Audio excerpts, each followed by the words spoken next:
আম্মা, তোমার জামাই রোজ রাতে আমায় খুব ব্যথা দেয়।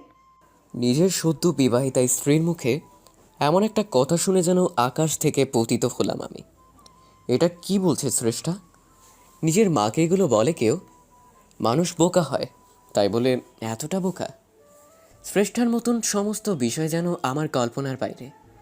বয়স নেহাত খুব একটা কম নয়, 20 পেরিয়েছে। কিন্তু চেহারা আর ব্যবহার দেখে সেটা বোঝার উপায় নেই। শ্রেষ্ঠার সাথে বিয়ে হয়েছে মাত্র 1 সপ্তাহ। একটা বাসা বাড়িতে ওকে নিয়ে থাকি আমি। আমার নাম সৌহার্দ্য।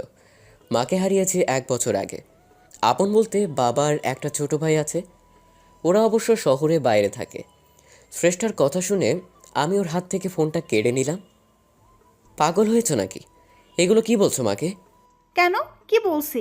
যা সত্যি তাই বলেছি। তুমি কি কিছুই বোঝো না? মানে এত ন্যাকামি কোথা থেকে আসে তোমার? কি? আপনি আমায় ন্যাকা বললেন? কথাটি বলেই শ্রেষ্ঠার রাগে দাঁত কটমট করে বলে উঠল, কথায় আছে না, বোকারা রেগে গেলে ভয়ঙ্কর রূপ ধারণ করে। আমার বউয়ের হয়েছে সেই অবস্থা। কেন, ভুল কিছু বললাম বুঝি? অবশ্যই ভুল বলেছেন। দেখো শ্রেষ্ঠা, তুমি তো জানো আমার সম্পর্কে স্বামী স্ত্রী হই। আমাদের ভেতরে যাই হোক না কেন, বিশেষ করে রাতে, সেগুলো একান্তই ব্যক্তিগত ব্যাপার। বাবা মাকে কি বলার আছে? বাহ! আপনি আমাকে ব্যথা দিবেন আর আমি কাউকে বলবো না? শ্রেষ্ঠাকে কি করে বুঝাই ও যেটা বলছে চূড়ান্ত মূর্খামি ছাড়া কিছুই নয়। কিন্তু সে বোঝবার পাত্রী নয়। খুব ভালো করেই জানি আমি ওকে অন্যভাবে শান্ত করতে হবে।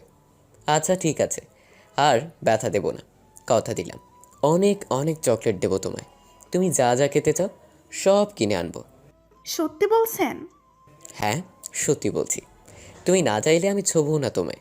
শুধু নেক্সট টাইম এই ধরনের উল্টো পাল্টা কথা কারোর সাথে বলো না। না, বলবো না, তবে চকলেট আনতে হবে কিন্তু। হ্যাঁ বাবা, আনবো। শ্রেষ্ঠাকে কোনো মতে বুঝিয়ে আমি নিজের অফিসে চলে গেলাম। যতই শিশুসুলভ হোক না কেন, রান্নাটা মোটামুটি ভালোই করতে পারে শ্রেষ্ঠা। যদিও আমায় প্রচুর সাহায্য করতে হয়।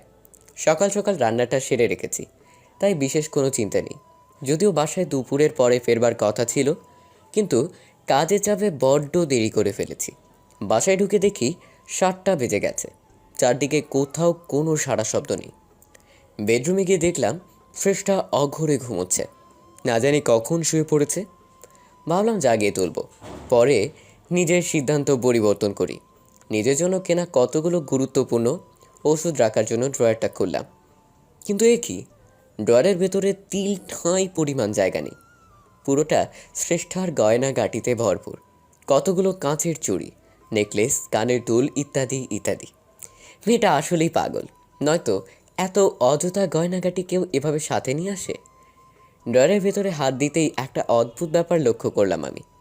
এক কোণে একটা কানের দুল পড়ে আছে, খুঁজে দেখলাম এর অন্য পিসটা কোথাও নেই। কানের দুলটা দেখে রীতিমতো হাত পা কাঁপতে শুরু করলো আমার। দুলটা হাতে নিয়ে দৌড়ে পাশের রুমে ছুটে গেলাম।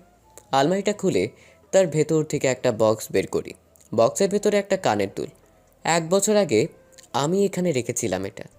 দুটো দুল পাশাপাশি রেখে দেখলাম একদম সেম কালেকশন, সেম ডিজাইন, সব কিছু সেম। হায় আল্লাহ, আ, এটা কি দেখছি আমি? পায়ের তলা থেকে যেন মাটি সরে যেতে লাগলো আমার। আজ থেকে 1 বছর আগে আমার মায়ের খুন হয়েছিল, আর সেই খুনি একটা মেয়ে ছিল। অন্ধকারে ধস্তাধস্তির সময়ে যার কান থেকে একটা দুল ছিঁড়ে নিয়েছিলাম আমি। এরপর সেই অজ্ঞাতনামা খুনি আমায় ধোঁকা দিয়ে পালিয়ে যায়। নিজের মায়ের খুনিকে আর খুঁজে পাইনি আমি। আজ দীর্ঘ 1 বছর পরে এই কোন পরীক্ষার মুখোমুখি হলাম আমি? এই কানের দুলটা শ্রেষ্ঠার কাছে এলো কি করে? তবে কি? আহ, কানের দুল জোড়া হাতে নিয়ে বেশ চিন্তিত হয়ে পড়লাম। কি করব বুঝতে পারছি না। হঠাৎ একটা মাথায় এলো আমার কথা। আজ থেকে দীর্ঘ 1 বছর আগে যখন সেই অজ্ঞাতনামা ব্যক্তির সাথে আমার ধস্তাধস্তি হয়, ওর কান থেকে দুলটা কেড়ে নেবার সময় আমার হাতে দুল ছাড়াও আরও একটা জিনিস চলে আসে। সেটা হলো তার রক্ত। তার কানের কোনো অংশ ক্ষতিগ্রস্ত হয়ে গেছিল নিশ্চয়ই। আর রক্তের পরিমাণ এতটাই ছিল, সেই দাগ এত তাড়াতাড়ি মুছে যাবার কথা নয়। শ্রেষ্ঠা যদি সেই ব্যক্তি হয়ে যায়, আমি ভাবছি, তবে নিশ্চয়ই ওর কানে সেই দাগটা থাকার কথা। শ্রেষ্ঠার সাথে বিয়ে হয়েছে আমার 1 সপ্তাহ, কিন্তু সেইভাবে আমায় কখনো ওর কাছে ঘেঁষতে দিতে চায় না। তাই ডাকটা থাকলেও চোখ এড়িয়ে গেছে হয়তো। না, আর সময় নষ্ট করা চলবে না। এক্ষুনি ওর কানের দাগটা পরখ করে দেখতে হবে। এই রহস্যের জট না খোলা পর্যন্ত শান্তি নেই আমার। এই ভেবে নিজের রুমের উদ্দেশ্যে পা বাড়ালাম। তার আগে কানের দুলজোড়া কাপড়ে পেঁচিয়ে যথাস্থানে রেখে দিই। বেডরুমে ঢুকে দেখি শ্রেষ্ঠা আপন মনে ঘুমের রাজ্যে বিচরণ করছে। কথায় আছে, ঘুমন্ত অবস্থায় মানুষকে দেখতে বেশি নিষ্পাপ লাগে। এই মুহূর্তে মনে হচ্ছে শ্রেষ্ঠার থেকে নিষ্পাপ মেয়ে এই পৃথিবীতে কোথাও দেখিনি আমি। ওর মুখের দিকে তাকালে একটা অন্যরকম মমত্ববোধ কাজ করে। আমি কি শুধুই সন্দেহ করছি ওর ওপর? শুধুমাত্র একটা কানের দুল কিছুতেই উপযুক্ত প্রমাণ হতে পারে না। নিজের স্ত্রী হিসেবে শ্রেষ্ঠার প্রতি আমার সন্দেহ আরও হয়তো অমূলক, কিন্তু আমার মনে দুশ্চিন্তা দূর না হওয়া পর্যন্ত যে শান্তি পাচ্ছি না আমি। শ্রেষ্ঠার প্রতি সন্দেহ হোক না হোক, নিজেকে অন্তত ভুল প্রমাণ করার জন্য আমাকে ওর কাছে যেতেই হবে। ওর কানের উপরে কোনো দাগ আছে কিনা আবিষ্কার করতে হবে আমায়। এই ভেবে আমি ধীরে ধীরে বিছানার উপরে উঠলাম। শ্রেষ্ঠার সামান্য শব্দে ঘুম ভেঙে যাবার অভ্যাস আছে, তাই যা করার ধীরে সন্তর্পণে করতে হবে। আরও ঘনিষ্ঠ হতেই হঠাৎ শ্রেষ্ঠার ঘুম ভেঙে গেল। আমি অমনি হকচকিয়ে উঠলাম। নিজেকে বড্ড অপ্রস্তুত মনে হচ্ছে। এতক্ষণে আমায় আদর করার সময় হলো? শ্রেষ্ঠা আমার সাথে সব সময় একটা দূরত্ব বজায় রেখে চলাফেরা করে ঠিক। আমি একটু ভয় ভয় পাই, কিন্তু একটা জিনিস আগেই লক্ষ্য করেছি, আমার আদর নেবার জন্য মরিয়া হয়ে ওঠে। আমার বাহ্যিক স্পর্শও বেশ উপভোগ করে। হয়তো শুধু শ্রেষ্ঠা নয়, সব মেয়েদের ক্ষেত্রে এমনটা ঘটে। এই মুহূর্তে শ্রেষ্ঠার সাথে সময় কাটানোর চেয়ে আগে নিজের মনের আশঙ্কা দূর করা অনেক বেশি জরুরি। শক্ত করে শ্রেষ্ঠাকে পেছন থেকে জড়িয়ে ধরলাম। ওর গালে একটা আলতো চুমু বসিয়ে দিলাম। মুহূর্তেই ওর শরীরটা আমার স্পর্শ পেয়ে মোচড় দিয়ে উঠল। নিজেকে আমার কাছে সমর্পণ করার জন্য আমার দিকে ফিরল শ্রেষ্ঠা। ঠিক তখন আমি সুযোগ বুঝে নিজের তীক্ষ্ণ দৃষ্টি ওর কানের উপরে নিবদ্ধ করি। মুহূর্তেই সারা শরীর ঝাঁকুনি দিয়ে উঠল আমার। একটা প্রচণ্ড শব্দে আটকে উঠলাম আমি। চোখের সামনে শ্রেষ্ঠার কানের কাটা দাগটা জল জল করছে। এতদিন তো খেয়ালই করতে পারিনি এটা। শ্রেষ্ঠাকে এক ঝটকায় ছেড়ে বিছানার উপর বসে পড়লাম। সারা শরীর ঘামতে শুরু করে আমার। এ কি, কি হলো আপনার? আপনি কি ভয় পেয়েছেন? আপনার কি শরীর খারাপ লাগছে? না, এটা হতে পারে না, এটা হতে পারে না কিছুতেই। আপনার হয়েছেটা কি? এমন কেন করছেন? কিছু হয়নি, কিছু হয়নি আমার। না, আপনার কিছু তো হয়েছে, এমন করছেন কেন? বললাম তো কিছু হয়নি। এক কথা বারবার কেন বলছো? আমাকে রেগে যেতে দেখে ভয় পেয়ে গেল শ্রেষ্ঠা। একদিকে আমার প্রতি উদ্বিগ্নতা, আবার আমাকে ভয় পাওয়া। অবুঝ শিশুসুলভ যার প্রত্যেকটা আচরণ, এই শ্রেষ্ঠাকে দেখে আমার আরও বেশি ভয় হতে লাগলো। আমি চোখের সামনে যে শ্রেষ্ঠাকে দেখতে পাচ্ছি, সেদিন মা খুন হওয়া রাতে কি হয়েছিল, কিন্তু সেটা কি করে সম্ভব? শ্রেষ্ঠা কি সত্যি এমন, নাকি এটা ওর একটা মুখোশ? এতটা ছলনা, কপটতা, মিথ্যাচার কেউ কি করে করতে পারে?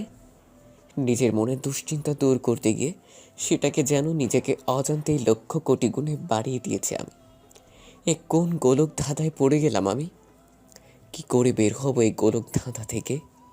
আবার নিজেরও জানা নেই। পাশ ফিরে দেখি শ্রেষ্ঠা আবার শুয়ে ঘুমিয়ে পড়েছে। ভাবলাম একবার আব্বার কাছে ফোন দিব, কিন্তু পরে কিছু একটা ভেবে শুয়ে পড়লাম। যদিও রাতে ঘুম আসবে কিনা জানি না, ভালোই ভালোই সকালটা হোক। সকালে শ্রেষ্ঠার ডাকে ঘুম ভাঙল। আমার জন্য হাত পুড়িয়ে রান্না করেছ, যদিও এখন জানি কেন ওকে আর নিজের মন থেকে মেনে নিতে পারছি না। মাঝে মধ্যেই ভয় করে ওর দিকে তাকাতে। যাই হোক, খেয়ে দিয়ে অফিসের উদ্দেশ্যে বের হলাম। অফিসে একটা জরুরি মিটিং আছে, আজকে ফিরতে হয়তো রাত হবে। যাওয়ার আগে সেটা শ্রেষ্ঠাকে জানিয়ে গেলাম। অফিস থেকে বের হতে হতে রাত 8টা বাজলো। দুপুরে একবার মাত্র কথা হয়েছিল শ্রেষ্ঠার সাথে, আর একবার আব্বার সাথে। ড্রাইভ করে বাসার উদ্দেশ্যে রওনা দিলাম। রাস্তায় খুব একটা জ্যাম নেই আজ, তাই নির্বিঘ্নে যেতে পারছি। তাছাড়া আবহাওয়াটা খুব একটা ভালো নয়, যে কোনো সময় বৃষ্টি আসবে মনে হচ্ছে। হঠাৎ আমাকে চমকে দিয়ে একটা মহিলা আমার গাড়ির সামনে এসে পড়ল। ভাগ্যিস দেখে ফেলেছিলাম, একটু জন্য দুর্ঘটনা ঘটে যায়নি। মহিলাটা গাড়ির সামনে ঠাঁই দাঁড়িয়ে আছে, নড়ছেও না সরছেও না। হর্ন দিচ্ছি, তারপরেও কাজ হলো না। মহিলার এই অপ্রত্যাশিত আচরণে আরও মেজাজ বিগড়ে গেল আমার। গাড়ি থেকে নেমে পড়ি। হ্যাঁ প্রবলেমটা কি শুনি? কানে শুনে পান্তা নাকি? মহিলা নিজের মুখটা একটা ওড়না দিয়ে ঢেকে রেখেছে, তাই চেহারা বোঝা যাচ্ছে না। কি আজব, শুনতে পাচ্ছে না নাকি? কোনো উত্তর আসলো না। এ তো মহা মুশকিল। আচ্ছা, কে আপনি বলুন তো? কিছু তো বলুন। ভদ্রমহিলা আবারও নির্বাক। আপনি কি আমার কথা শুনতে পারছেন না নাকি? আশ্চর্য। আমি ভদ্রমহিলার কাছে যেতেই সে যেন ভয় পেয়ে দৌড় দিল। অমনি তার ওড়নাটা মুখ থেকে খুলে যায়। মুহূর্তেই অবাক হয়ে গেলাম আমি।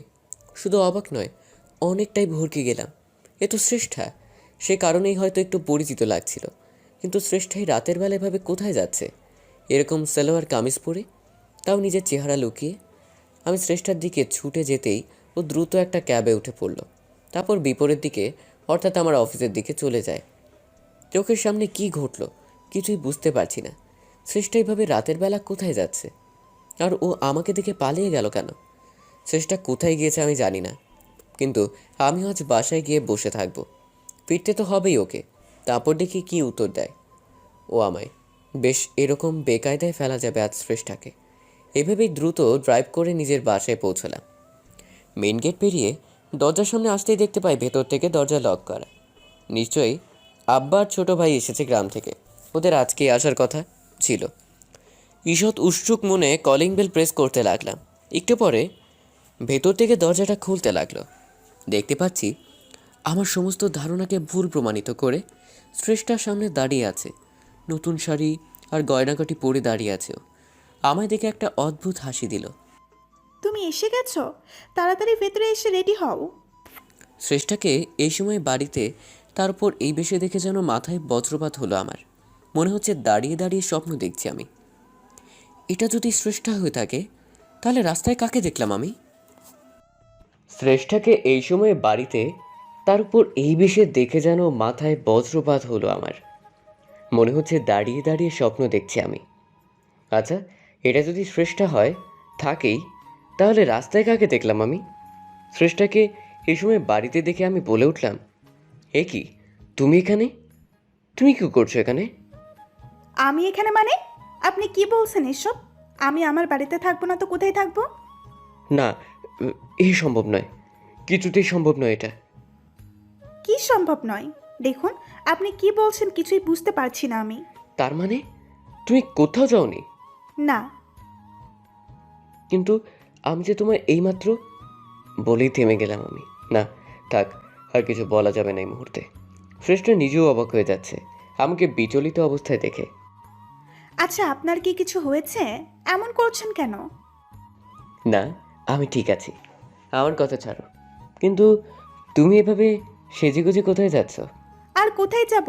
আজ রাতে ভাবলাম আপনার সাথে একটু বেরোবো, কিন্তু এখন আপনাকে যেরকম দেখছি, না থাক, আরেকদিন যাব। শ্রেষ্ঠার সাথে কথা বলতে বলতেই বাসার ভেতরে ঢুকলাম আমি। ওর সমস্ত ব্যবহার, আচার আচরণ রীতিমতো অবাক করে দিচ্ছে আমায়। রাস্তায় যে মেয়েটার সাথে দেখা হলো তার কথা মাথা থেকে সরাতে পারছি না কিছুতেই। মেয়েটা এভাবে আমার সামনে কেন এসে পড়লো? কি উদ্দেশ্য ছিল ওর? কিছুই জানি না আমি। শুধু এইটুকু জানি, আমার রহস্যের জট খুলতে তাকে ভীষণ দরকার আমার। ড্রয়িং রুমের সোফায় বসে বসে কথাগুলো ভাবছিলাম। হঠাৎ একটা চায়ের কাপ এগিয়ে আসলো আমার দিকে। আমি এলাচ দেওয়া চা পছন্দ করি। শ্রেষ্ঠা তাই এলাচ চা তৈরি করে এনেছে আমার জন্য। ও আবার দুধ চা ছাড়া কোনো চা খায় না। আমার সামনে অন্য একটা সোফায় বসে চায়ের কাপটা মুখে নিল শ্রেষ্ঠা। ঠিক তখন আমি একটা প্রশ্ন ছুড়ে দেই ওর দিকে। আচ্ছা, আমার একটা প্রশ্নের উত্তর দেবে শ্রেষ্ঠা? হ্যাঁ, বলুন। তুমি কিছু মনে করবে না তো? না, মনে করব না। আচ্ছা, তোমার কানের উপরে ওই কাটার দাগটা কিসের? আমার কথাটা শোনা মাত্রই যেন অপ্রস্তুত হয়ে পড়ল শ্রেষ্ঠা। চা আটকে যায় ওর গলায়, কেশে পুরো একাকার করে ফেলছে। আমি চায়ের কাপটা রেখে ছুটে ওর কাছে গেলাম। এ কি, কি হলো তোমার? আমি স্পষ্ট দেখতে পাচ্ছি শ্রেষ্ঠা আমার করা প্রশ্নে ভয় পেয়ে গিয়েছে। কোনোভাবে সেটা এড়িয়ে যেতে চাইছে ও। এক গ্লাস জল দিয়ে ওর কাশিটা থামালাম। এখন অনেকটাই স্বাভাবিক লাগছে, কিন্তু আমিও ছেড়ে দেবার পাত্র নই। ওর সামনে আবারও সেই প্রশ্নের পুনরাবৃত্তি করি, কি হলো? বলে না তো দাগটা কি করে এলো? আমি জানি না, কিচ্ছু জানি না আমি। জানো না? জানো না মানে কি? না মানে মনে নেই আমার। কি বলো? তুমি এত বড় একটা আঘাত পেলে আর সেটা তোমার কি না মনে নেই? অদ্ভুত। বললাম না মনে নেই, তারপরেও কেন একই প্রশ্ন করছেন? রেগে গিয়ে শ্রেষ্ঠা উঠে উপরে রুমের দিকে চলে যায়। আমিও চলে যাবার দিকে তাকিয়ে আছি। কি আশ্চর্য, একটা সামান্য প্রশ্ন করাতে এভাবে রিয়েক্ট কেন করলো জানি না। ও নিশ্চয়ই কিছু একটা লুকোচ্ছে আমার থেকে, যা আমি জানি না। হঠাৎ ফোনটা বেজে উঠল। ভাবনার জগৎ থেকে বেরিয়ে আসি আমি। স্ক্রিনের দিকে তাকাতেই দেখি বাবার ফোন কল। হ্যালো, কেমন আছো বাবা? আমি তো ভালোই আছি। তোরা কেমন আছিস বল? হ্যাঁ, আমরা সবাই ভালো আছি। আচ্ছা, মিছিল কেমন আছে? ও ভালো আছে। শোন, একটা কথা। হ্যাঁ বলো। আমরা কাল শহরে আসছি, আমার সাথে মিছিলও আসবে। তোদের কোনো সমস্যা হবে না তো? সমস্যা হবে মানে? কি যে বলো না। তুমি যখন খুশি যাকে খুশি নিয়ে এসো আমার বাসায়। আচ্ছা, ঠিক আছে। আর তুই কিছু মনে করিস না, ওটা তো এমনি মজা করে বললাম। হুম, তোমরা যত দ্রুত সম্ভব চলে আসো, তোমাদের পেলে শ্রেষ্ঠাও খুশি হবে। তারপর আরও কিছুক্ষণ বাবার সাথে কথা বলে ফোন রেখে দিলাম। বাবার সাথে কথা বলে বেশ ভালোই লাগলো। বাবার ভাই আসছে অনেক দিন পরে। অবশ্য বিয়েটা আমাদের গ্রামের বাড়িতেই বসেই হয়েছিল। আমাদের বাসায় প্রথম আসছে ওরা। এটা ভেবেই বেশি খুশি লাগছে।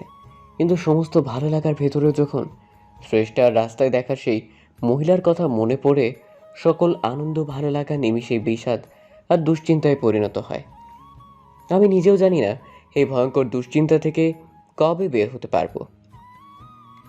তবে যত দ্রুত সম্ভব আমাকে এই দুশ্চিন্তা থেকে বের হতেই হবে।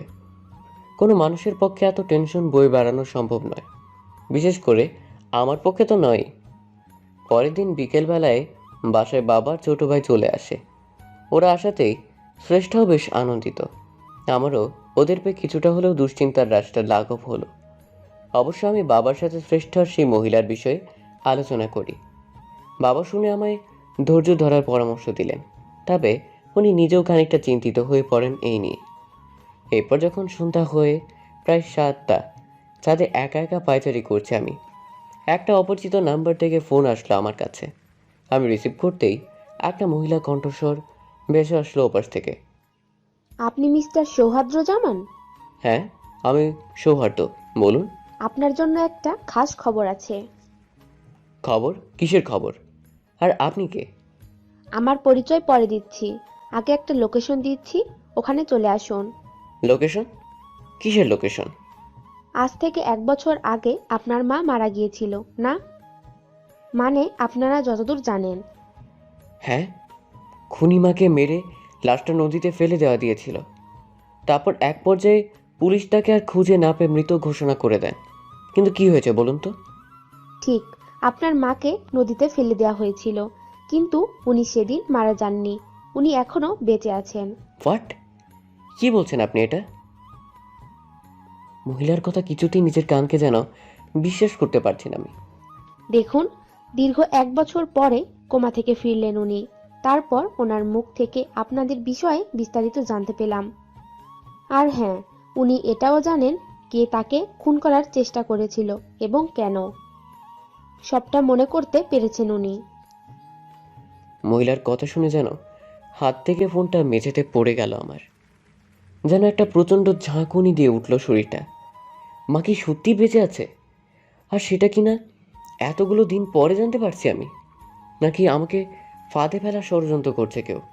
এই মুহূর্তে কি করা উচিত আমার? না, এ বিষয়ে আগে বাবার সাথে কথা বলতে হবে, তারপর যা করার করব। ফোনটা রেখে ড্রয়িং রুমের দিকে ছুটে গেলাম আমি। আমার মুখ থেকে সবটা শুনে অবাক হয়ে গেল বাবা। কি বলিস কি? তোর মা বেঁচে আছে? কিন্তু কি করে সম্ভব হলো সেটা? হ্যাঁ বাবা, আমি তো অবাক হলাম এটা শুনে। প্রথমে তো বিশ্বাসই করতে পারিনি। আচ্ছা, ফোন যে করেছিল তার কোনো পরিচয় জানতে পেরেছিস কি? না, উনি তো নিজের বিষয়ে কিছুই বললেন না আমায়। কিন্তু জায়গাটা কোথায়, কোন জায়গা থেকে ফোন কলটা এসেছিল? উনি লোকেশনটা পাঠিয়ে দিয়েছেন আমায়। খুব একটা দূরেও নয় এখান থেকে। এই ধরো যেতে 1 ঘন্টা মতো সময় লাগবে। আমাদের কি পুলিশের সাথে এই বিষয়ে আলোচনা করা উচিত? আমিও একই কথা ভাবছি। আমরা পুলিশকে বরং আগে জানাই। একটা উড়ো কলের উপর পুরোপুরি বিশ্বাস করা ঠিক হবে না। একদম ঠিক বলেছিস, কিন্তু আমার কি মনে হয় জানিস? কি বলো? আমার মনে হয় কেউ মিথ্যে বলছে না আমাদের। আর দেখ, তোর মাকে নিয়ে কেউ কেন এমন একটা মিথ্যাচার কেন করবে আমাদের সাথে? কি লাভ তাদের? সেটাও ঠিক। তাহলে কি করা উচিত আমাদের? চল আমরা বরং বেরিয়ে পড়ি। সেই রকম পরিস্থিতি হলে আমরা ওইখান থেকেই পুলিশকে ইনফর্ম করতে পারবো। তাহলে এখন কাউকে কিছু জানাবো না? না থাক। ঠিক আছে, তুমি যেটা ভালো মনে করো। বাবার সাথে কথা সেরে নিজের রুমের দিকে পা বাড়ালাম। ঠিক তখন দেখতে পাই শ্রেষ্ঠা দাঁড়িয়ে আছে আমার সামনে। তার মানে ও দাঁড়িয়ে দাঁড়িয়ে সবটা শুনেছিল এতক্ষণ। এ কি, তুমি এখানে? আপনারা কি আলোচনা করছিলেন দুইজন মিলে? কেন, তুমি কিছু শুনতে পাওনি? না, আমি তো এইমাত্র এলাম। আমাদের মা সবার জানা মতে 1 বছর আগে যার খুন হয়েছিল, আজকে হঠাৎ করে কেউ ফোন করে আমাদের ইনফর্ম করলো মা মারা যায়নি, এখনো বেঁচে আছে সে। কি বলেছেন আপনি এটা? তবে এতগুলো দিন কোথায় ছিলেন উনি? আমি লক্ষ্য করছি স্রষ্টার মুখমণ্ডল জুড়ে ভয়ের ছাপ স্পষ্ট। এমন মনে হচ্ছে মা ফিরে আসার খবর শুনে ভয় পেয়ে গিয়েছে ও। এতগুলো দিন মা কোমায় ছিল, আজকেই জ্ঞান ফিরেছে তার। তো এখন কি করবেন আপনি? কি আর করব, আমি আর বাবা মায়ের কাছেই যাচ্ছি তাকে ফিরিয়ে আনতে। না, যাবেন না, যাবেন না আপনি। যাব না? কিন্তু কেন? আর তুমি আমাকে নিষেধ করছো কেন, সেটাই তো বুঝতে পারছি না। না, কিছু না। ভারী অদ্ভুত তুমি। এতদিন বাদে মাকে ফিরে পেয়েছি আমরা, সেটা জেনেও কিনা হাত পা গুটে ঘরে বসে থাকবো? এটা হয় কখনো? শ্রেষ্ঠার কিছু না বলে বেরিয়ে গেল। আমি অবাক হচ্ছি ওর এই আচরণে। এমন মনে হচ্ছে শ্রেষ্ঠা কিছুতেই চাইছে না মা বাড়িতে ফিরে আসুক। একটা ভয় বাসা বেঁধে আছে ওর মনে। মা আসাতে হয়তো রহস্যের জট অনেকটাই কলবে। আর সেদিন রাতের সেই অজ্ঞাতনামা নারীকে খুঁজে বের করতে পারবো আমি। তাই মায়ের ফিরে আসাটা যেমন আমাদের পরিবারের জন্য মঙ্গল, ততটা আমার জন্য। নয়তো এভাবে মনের ভিতরে একটা সন্দেহর বীজ বপন করে স্রষ্টার সাথে সংসার করাটা অসম্ভব হয়ে পড়বে আমার জন্য। রাত 8টার দিকে আমি আর বাবা বেরিয়ে পড়লাম। ওই মহিলা যে লোকেশনের কথা বলছে, কাজের সূত্রে কয়েকবার সেখানে যাওয়া হয়েছে আমার, তাই পথ চিনতে খুব একটা অসুবিধা হলো না। রাস্তায় জ্যাম থাকার কারণে আমাদের গন্তব্য পৌঁছতে একটু দেরি হলো। এই তো এই জায়গাটা, এখান থেকে ভেতরে যেতে হবে আমাদের। আচ্ছা, একটা কাজ কর, তুই ভিতরে গিয়ে আমাকে ফোন করে কনফার্ম কর। যদি উল্টোপাল্টা কিছু দেখিস তবেই জানাবি, আমি পুলিশকে কনফার্ম করব। কিন্তু বাবা, আমরা তো এখনো জানাতে পারিনি পুলিশকে। দেখ সৌহার্দ্য, তোর মা এতদিন পরে সুস্থ হয়ে ফিরেছে। আমি চাই না পুলিশ তাকে নিয়ে টানাটানি শুরু করুক, সেটা ওর জন্য ভালো হবে না। আচ্ছা, বুঝতে পেরেছি। আমি তাহলে ভেতরেই যাচ্ছি। বাবাকে রেখে ভেতরের দিকে পা বাড়ালাম আমি। একটা পুরনো গোডাউনের ভেতরে ঢুকলাম আমি। কিন্তু মা এটার ভিতরে কেন? মাথায় ঢুকছে না আমার। হিসাব অনুসারে তার হাসপাতালে থাকার কথা। না জানি ওই মহিলা ঠিক কী চাইছে। আমি ধীরে ধীরে পা বাড়াতে লাগলাম। বেশ শুনশান একটা জায়গা, একটু ভয় ভয় লাগছে। মাঝে মাঝে এমন মনে হচ্ছে কেউ একটা ফলো করছে আমার পেছন থেকে, কিন্তু পেছন করতে কেবল অন্ধকার আর শূন্যতা ছাড়া কিছুই দেখতে পেলাম না। যাই হোক, গা ছমছমে পরিবেশের ভেতর দিয়ে সামনের দিকে যেতে লাগলাম। হঠাৎ বুঝতে পারলাম কেউ একটা ছুটে আসছে আমার দিকে। সে আমাকে পেছন ফেরার সুযোগ না দিয়েই মাথায় সজোরে আঘাত করলো। আঁতকে উঠলাম আমি, মাথাটা চেপে ধরে মাটিতে বসে পড়লাম। চারপাশটা ক্রমশ অন্ধকার হয়ে আসতে লাগলো। বুঝতে পারলাম জ্ঞান হারাচ্ছি আমি, অথবা মারা যাচ্ছি। নিজের সর্বশক্তি দিয়ে চোখ মেলার চেষ্টা করেও ব্যর্থ হই। মাটিতে লুটিয়ে পড়ে কোনো ক্রমে উপরের দিকে একটা চোখ মেলে তাকালাম। তারপর যা দেখতে পাই আমি দুঃস্বপ্ন ভাবতে পারিনি কোনোদিন। দেখতে গেলাম বাবা হাতে একটা লাঠি নিয়ে দাঁড়িয়ে আছে। তার সেই লাঠিতে আমার রক্ত লেগে আছে। উনি হয়তো ভাবছেন আমি জ্ঞান হারিয়েছি, তাই দেখতে পাইনি তাকে। জ্ঞান ফেরার পরে দেখতে পাই আমি একটা হাসপাতালের বেডে শুয়ে আছি। মাথায় একটা মোটা ব্যান্ডেজ করা, ভেতরে প্রচুর যন্ত্রণা হচ্ছে। আমার জ্ঞান ফিরতে দেখে নার্স বাইরে ছুটে গেলেন। তার একটু পরে বাবা ভাই আর শ্রেষ্ঠা তড়ি ঘড়ি করে ভেতরে প্রবেশ করলো। শ্রেষ্ঠা আর মিছিল আমাকে এই অবস্থায় দেখে রীতিমতো কান্না শুরু করে দিল। বাবা তাদের শান্ত করে এগিয়ে আসলেন আমার দিকে। সৃষ্টিকর্তার কাছে অসংখ্য শুক্রিয়া, তিনি বাঁচিয়ে দিয়েছেন তোকে। বাবার মুখের দিকে হাঁ করে তাকিয়ে আছে আমি। কি হচ্ছে এসব আমার সাথে? মনে হচ্ছে আমি আর বাস্তবে নেই, ভিন্ন একটা অভিনয় চলে এসেছি। নিজের চোখে বাবাকে আঘাত করতে দেখেছি আমাকে, সেটা তো আর মিথ্যে নয়। আমি নিশ্চিত বাবা ভুলেও ভাবতে পারছে না আমি দেখে ফেলেছিলাম তাকে।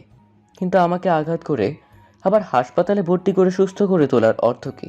না, এবার দেখছি টেনশনে মাথা ছিঁড়ে যাবার উপক্রম আমার। একটু পরেই ভেতরে একটা লোক এসে ঢুকলো, সাথে একজন পুলিশ। পুলিশ আমাকে উদ্দেশ্য করে বলতে লাগলেন, উনি গোডওয়ানের দারোয়ান। গতকাল রাতে উনি যথাসময়ে না আসলে হয়তো বাঁচানো যেত না আপনাকে। উনি আমায় বাঁচিয়েছেন মানে? বুঝলাম না আমি। কেন বাবু, আমি যখন নিজের স্ত্রীর সাথে ফোনে কথা বলতে বলতে বাইরে বের হচ্ছিলাম, তখন হঠাৎ কাউকে গোডাউন থেকে ছুটিয়ে পালিয়ে যেতে দেখলাম। হয়তো আপনাকে দেখে ফেলেছিলেন উনি। তারপর একটু এগিয়ে যেতেই আপনার সেন্সলেস বডি দেখতে পাই। ততক্ষণে লোকটা পালিয়ে যায়, কিন্তু আপনার কথা ভেবে আমি আর পিছু নিলাম না তার। দারোয়ানের কথা শুনে আরো ভয় হতে লাগলো আমার। তার মানে বাবা ইচ্ছে করে বাঁচায়নি আমায়, আমায় খুন করার উদ্দেশ্য ছিল তার। হ্যাঁ, সৃষ্টিকর্তা, এ কোন কঠিন পরিস্থিতির মুখে দাঁড় করালে আমায় তুমি?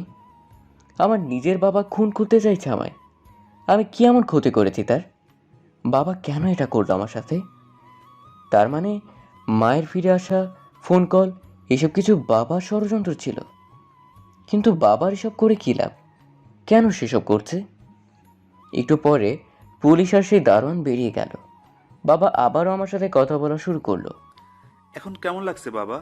শরীরটা ভালো লাগছে তো? এই মুহূর্তে বাবার সাথে কথা বলতেও ঘৃণা হচ্ছে আমার।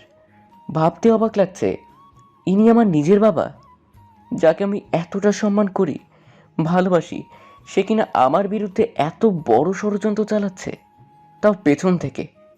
কিন্তু এই মুহূর্তে কিছুতেই বুঝতে দিলে চলবে না তাকে আমি তার চালাকি ধরতে পেরেছি। যাই হোক, এখন কিছু না জানার ভান করেই থাকতে হবে, নয়তো সত্যটা পর্যন্ত পৌঁছতে পারবো না কোনোদিনও।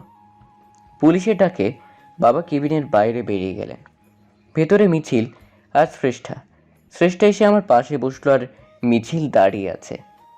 আমি যেতে বারণ করেছিলাম আপনাকে, তারপরেও কেন গেলেন? আমি তো কেবল আমার মাকে উদ্ধার করতে গিয়েছিলাম। আচ্ছা, আপনিই বলুন, মৃত মানুষ ফিরে আসে কখনো? আমার তো শুনেই সন্দেহ হয়েছিল কেউ ফাঁসাতে চাইছে আপনাকে, তাই তখন বারণ করি, কিন্তু আপনি যে আমার কোনো কথা কানে নিলেন না। শ্রেষ্ঠার কথাগুলো সত্যি ভীষণ যৌক্তিক। আমি নিজেও এতটা ডিপলি ভাবিনি, কিন্তু শ্রেষ্ঠাও তো আমার সন্দেহের তালিকার বাইরে নয়। বাবার বিরুদ্ধে প্রমাণ আমি নিজেই, কিন্তু শ্রেষ্ঠা, ওর আসল রূপ কী করে সামনে আনবো আমি? ও কি সত্যি আমার ভালো চায়, নাকি এটা ওর একটা মুখোশ, ঠিক বাবার মতো?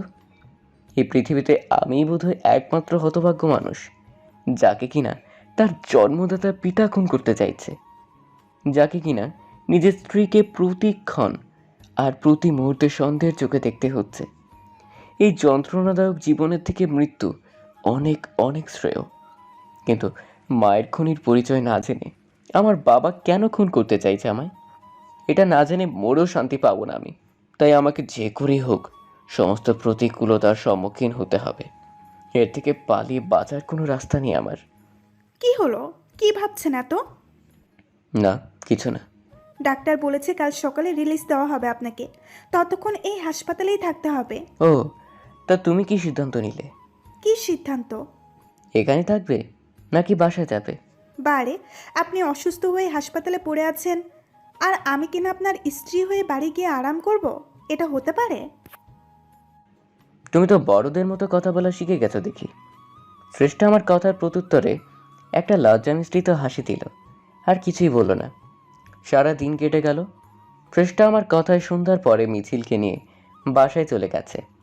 বাবার কথা জানি না, আজকে একটু তাড়াতাড়ি আমি মেডিসিন নিয়ে ঘুমিয়ে পড়ি। রাতের বেলা হঠাৎ একটা শব্দে ঘুম ভেঙে গেল আমার। ঘুম কাতুরে চোখে দেখতে পাই কেউ একটা আমার কেবিন থেকে বেরিয়ে গেল। মাথার ব্যথা অনেকটা কমেছে আমার। আর কিছু না ভেবে উঠে পড়লাম আমি। তারপর তার পিছু নেই। একটা মেয়ে বোঝাই যাচ্ছে, পুরো সেদিনের রাস্তায় দেখা সেই মেয়েটার মতো বেশভূষা, যাকে দেখতে কিনা হুবহু শ্রেষ্ঠার মতো। এমনকি আমি এটাও জানি না ওটাই শ্রেষ্ঠা কিনা। যাই হোক না কেন, আজ আর ওকে ছেড়ে দিলে চলবে না। এত রাতে লুকিয়ে লুকিয়ে আমার কাছে কি এমন কাজ ওর, সেটা ওর মুখ থেকে বের করতে হবে। তাছাড়া ওকে ধরতে পারলে ওই শ্রেষ্ঠা কিনা সেটাও জানতে পারবো আমি। মেয়েটা আমার থেকে মাত্র কয়েক গজ দূরে। হাসপাতালে পিনপতন নীরবতা বিরাজ করছে, আর আমি সমস্ত নীরবতা ভেঙে অজ্ঞাতনামা মেয়েটার পিছু নিলাম। এক পর্যায়ে হাসপাতালের বাইরে বেরিয়ে পড়ে সে। তারপর রাস্তা ধরে এগিয়ে যায়। আমিও আপ্রাণ চেষ্টা করছি তাকে পাকড়াও করবার। তাড়াহুড়োতে ঘড়ি দেখা হয়নি, তবে রাত 1:30 কি 2টো বেজেছে এইটুকু আন্দাজ করতে পারছি। লোকজন তো দূর রাস্তায় কোনো প্রকার যানবাহন পর্যন্ত চোখে পড়ছে না। চারদিকে কেবল শূন্যতা আর শূন্যতা।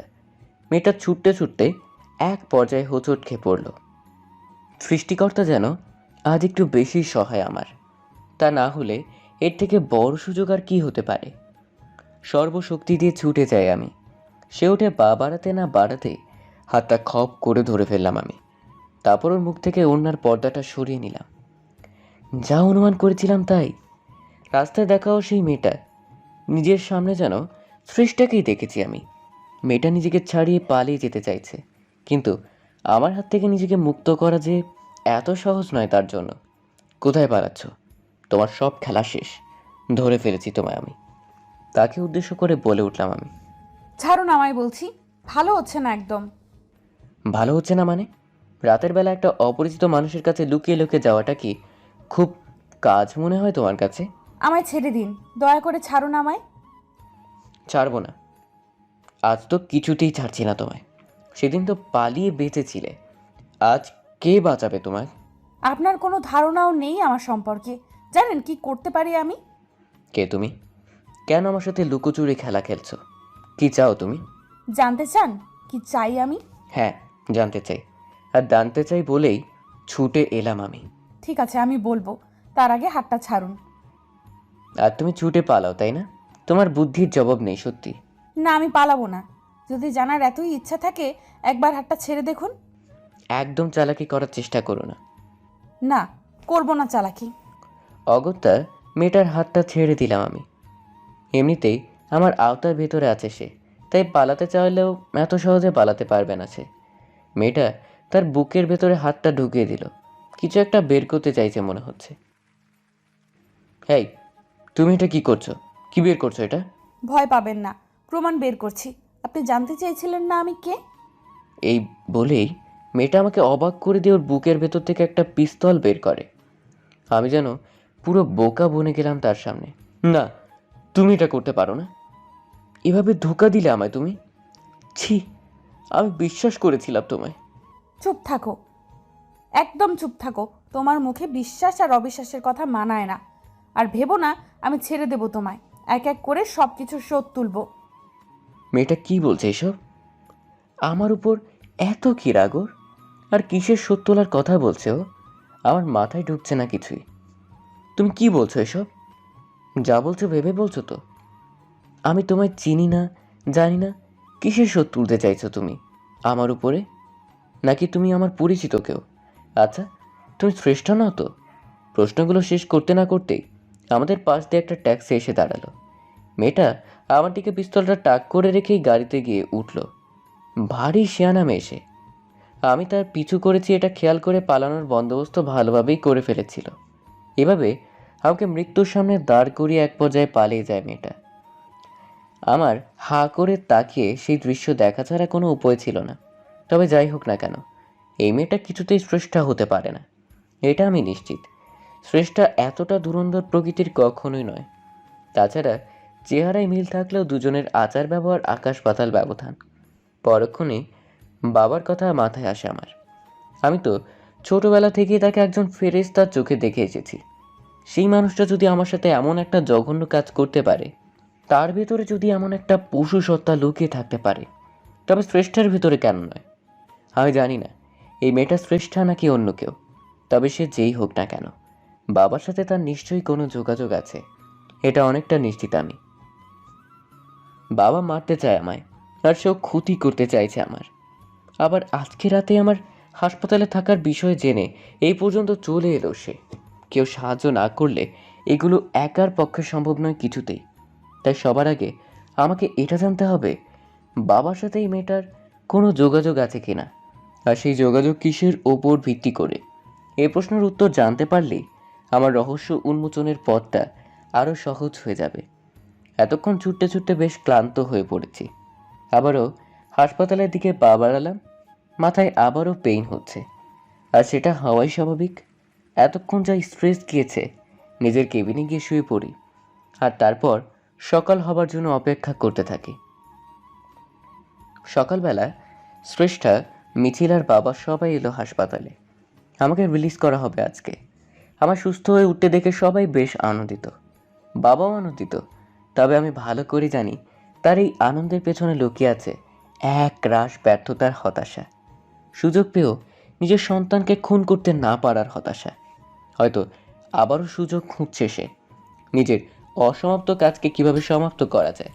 ভাইয়া, আজ তোমায় রিলিজ করা হবে তাই না? হ্যাঁ রে। তার মানে আজকেই বাসা যাচ্ছ তুমি? যাচ্ছি। মিছিলকে দেখে হঠাৎ একটা বুদ্ধি আসলো আমার মাথায়। কেবিনে আমার সাথে মিছিল একাই এখন।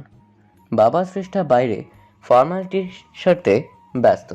আমি মিছিলকে আমার কাছে ডাকি, শোন ভাই, একটু আমার কাছে আয়, আমার পাশে বস। মিছিল আমার কথা মতো আমার পাশে বসলো। আমি জড়িয়ে ধরলাম ওকে, তারপর আরও অধিক ঘনিষ্ঠ হলাম ওর। দেখ, তোকে একটা প্রশ্ন করি, কাউকে আবার বলবি না কিন্তু। কি প্রশ্ন ভাইয়া? কাল রাতে কার সাথে ঘুমিয়েছিলি তুই? তোর ভাবির সাথে, নাকি বাবার সাথে, নাকি একাই? বাবার সাথে ঘুমিয়েছে। কিন্তু তুমি জানো ভাইয়া, কিন্তু কি বল? আমার খুব ভয় করছিল রাতে। ভয় করছিল? কিন্তু কেন? বাবা তো ছিল তোর সাথে। ছিল না মানে? কি বলছিস তুই? এ তো কিছু করতে যেন সাপ বেরিয়ে আসছে ধীরে ধীরে, মনে মনে বললাম। তুমি তো জানো, মাঝে মাঝে রাতে ঘুম ভেঙে যায় আমার। কাল রাতেও ঘুম ভেঙে যেতেই দেখি বাবা নেই পাশে। তখন খুব ভয় করছিল আমার। বাবা কোথায় ছিল তুই জানিস কিছু? না, তা তো জানি না, তবে সে আবার ভোর রাতের দিকেও ফিরে আসে। তুই কি তাহলে এত সময় জেগেছিলিস? না, তবে বাবা রুমে আসতেই টের পাই আমি। আচ্ছা, আর কি কিছু লক্ষ্য করেছিস? না তো, আর কি? ও, এই শোন, আমার আর একটা কাজ করে দিবি, তার বদলে যা চাইবি তাই দেব। কি কাজ ভাইয়া? বাবার ফোনটা ম্যানেজ করে দে আমায় একটু। আর শোন, ভুলেও যাতে বুঝতে না পারে আমি চেয়েছি ফোনটা। তুই গেম খেলার কথা বলে নিয়ে আয়। এইটা কোনো কাজ হলো? আমি এক্ষুনি নিয়ে আসছি। মিছিল বেরিয়ে গেল। আমার ছোট ভাইটা সত্যিই খুব কাজের, ওর থেকে এত কিছু জানতে পারলাম। এখন বাবার ফোনটা হাতে পেলে হয়তো কোনো না কোনো ক্লু পেয়ে যেতে পারি। তাছাড়া একবার ট্রাই করতে তো দেখাই উচিত, কারণ বর্তমানে ফোনটাই একমাত্র মানুষের যোগাযোগের মাধ্যম। অপরাধীর ফোন ঘাঁটলে অনেক সময় অনেক প্রশ্নের উত্তর পাওয়া যায়। একটু পরে মিছিল ফোন নিয়ে এলো। আমি ওকে বাইরে পাঠিয়ে দিয়ে ভালো করে ফোনটা ঘাঁটতে লাগলাম। বাবার সাথে নিজের পূর্ব অভিজ্ঞতা ব্যবহার করে ফাইল সেভ ওপেন করে ফেললাম। ভেতরে অনেকগুলো ফোল্ডার দেখা যাচ্ছে। হুন্নে হয়ে সব কিছু খুঁজতে লাগলাম, কারণ আমি ভালো করে জানি কিছু থাকার হলে এখানেই আছে। খুঁজতে খুঁজতে একটা ছবির দিকে চোখ আটকে গেল। আমার বাবার ফোনে শ্রেষ্ঠার একটা ছবি, তবে ছবিটা ঠিক শ্রেষ্ঠার নয়। মেয়েটার বেশভূষা সম্পূর্ণ সেই মেয়েটার মতো যার সাথে গতকাল রাতে দেখা হয়েছিল আমার। তার মানে আমি যা অনুমান করেছিলাম তাই, বাবার যোগাযোগ আছে ওর সাথে। মাথাটা বনবন করে ঘুরতে লাগলো আমার। না, যা অনুমান করেছিলাম তাই সত্যি হলো, বাবার সাথে যোগাযোগ আছে মেয়েটার। তা না হলে তার গ্যালারিতে ওর ছবি থাকা কিছুতেই সম্ভব নয়। কিন্তু বাবার সাথে ওর সম্পর্ক কি, এটা আগে জানতে হবে আমাকে। আর তার জন্য আমাকে যত দূর যেতে হয় তাই যাব আমি। এরপর ডক্টর আমাকে রিলিজ করে দেন। সবাইকে নিয়ে নিজের বাসায় ফিরে এলাম আমি। ডাক্তার কিছুদিন রেস্ট নিতে পরামর্শ দিয়েছেন আমায়, তাই কয়েকদিনের জন্য অফিসের ছুটি নিয়েছি। ড্রয়িং রুমে বসে বসে মিছিলের সাথে টিভি দেখছি। হঠাৎ একটা বোল এগিয়ে আসলো আমার দিকে। এই যে আপনার জন্য চিকেন স্যুপ। Chicken soup? তুমি তৈরি করেছো এটা? আমি আশ্চর্য হয়ে প্রশ্ন করি। হ্যাঁ, আমি তৈরি করেছি। কেন, কি হয়েছে তাতে? এটা শিখলে কবে তুমি? তুমি তো স্যুপ তৈরি করতে জানতে না। বারে, কে বললো আপনাকে? অদ্ভুত ব্যাপার, বিয়ের আগে শ্রেষ্ঠা আমায় নিজেই বলেছে ও স্যুপ তৈরি করতে পারে না। এই কয়েকদিনের ভেতরে ভুলে গেল কিভাবে? কি হলো, কি চিন্তা করছেন? তুমি আমায় বলেছিলে একবার, মনে আছে, তুমি স্যুপ তৈরি করতে পারো না। বিয়ের আগে তোমার বাসায় যখন গিয়েছিলাম আমি, তখন বলেছিলে, মনে আছে তো? আমি আর আপনি কবে গেলেন বাসায়? কি বলছেন এসব? এই পর্যন্ত বলেই থেমে গেল শ্রেষ্ঠা। এমন মনে হচ্ছে কথাটা ভুল করে মুখ থেকে বেরিয়ে গেছে ওর, তাই নিজেকে গুটিয়ে নিল সে। কি হলো, থেমে গেলে কেন? না, কিছু না। তুমি এত তাড়াতাড়ি এত কিছু ভুলে গেলে কি করে? অদ্ভুত তো। আচ্ছা, এটা তো নিশ্চয়ই মনে আছে, তার পরের দিন একবার একটা টেডি টাইগার নিয়ে গিয়েছিলাম তোমার জন্মদিনে। তুমি ভয়ে কান্না শুরু করে দিয়েছিলে। তারপর আমি কি করেছিলাম? টেডি? কিসের টেডি? তুমি কি আমার সাথে মজা করছো শ্রেষ্ঠা? এগুলো কেমন ছেলে মানুষই? একটা মানুষ এভাবে এত ঘটনা ভুলে যেতে পারে? এটা হয় কখনো? আমি জানি না কিচ্ছু। আমাকে কিচ্ছু জিজ্ঞেস করবেন না। আমি হতবাক হয়ে চেয়ে আছি ওর যাওয়ার দিকে। শ্রেষ্ঠার সাথে বিয়ের কয়েকটা দিন আগের ঘটনাগুলো এভাবে ভুলে গেল কি করে? শ্রেষ্ঠা বরাবর ভীতু প্রকৃতির মেয়ে। বাঘের পুতুল দেখে ভয়ে যে কাণ্ডটা করেছিল, বাধ্য হয়ে সেটা ফেরত দিতে হয়েছিল আমায়। এত বড় একটা ঘটনা এটাও ভুলে গেল? না, দুয়ে দুয়ে যেন চার মিলছে না কিছুতেই। তাছাড়া ওকে আমি কিছু জিজ্ঞেস করতেই কেমন জানি ভয়ে চুপসে গেল। এমন মনে হলো কিছুই জানে না ও, তাই আমার প্রশ্নের উত্তর দিতে ভয় পাচ্ছে। কিন্তু এমনটা তো হবার কথা নয়। শ্রেষ্ঠার সাথে বিয়ে হয়েছে আমার 1 সপ্তাহ আগে, এটা ঠিক, কিন্তু ওকে আমি তারও সামান্য কয়েক বছর আগে থেকেই চিনি। ওর সাথে একটা ভালোবাসার সম্পর্ক ছিল আমার। হয়তো ওর আর আমার বয়স, আচার ব্যবহার, প্রকৃতি কোনো কিছুই তেমন ম্যাচ করে না, কিন্তু ওর শিশুসুলভ আচরণ, ওর উড়ন্তপনা ওর প্রতি আকৃষ্ট করে আমায়। তাই আমি শ্রেষ্ঠাকে ভালোবেসে ফেলি। শ্রেষ্ঠার সাথে কাটানো প্রতিটি মুহূর্ত জলের মতো পরিষ্কার এখনও আমার কাছে। শ্রেষ্ঠার এই অদ্ভুত ব্যবহারে সত্যি বিচলিত না হয়ে কোনো উপায় নেই। এই সত্যি আমার শ্রেষ্ঠা তো, নাকি অন্য কেউ? দুপুরবেলায় আমি বেডরুমে বসে কিছু অফিসের কাজ করছি। শ্রেষ্ঠা নিচে ড্রয়িং রুমে কাজ করতে করতে একটা কণ্ঠস্বর কানে ভেসে আসলো আমার অফিস থেকে এক কলিগ এসেছে বাসায়। যদিও ফোন করে আগেই ইনফর্ম করে রেখেছিল ও আমায়। এমন পরিস্থিতি কাজটা ফেলে দিতেও পারছি না। ও কি বলছে সেটা শোনার চেষ্টা করছি। ভাবি, সিদ্ধার্থ কোথায়? ওর সাথে একটু দেখা করার ছিল। আমার ডাক নাম সিদ্ধান্ত। অফিসে এই নামেই বেশিরভাগ সময় ডাকা হয় আমায়।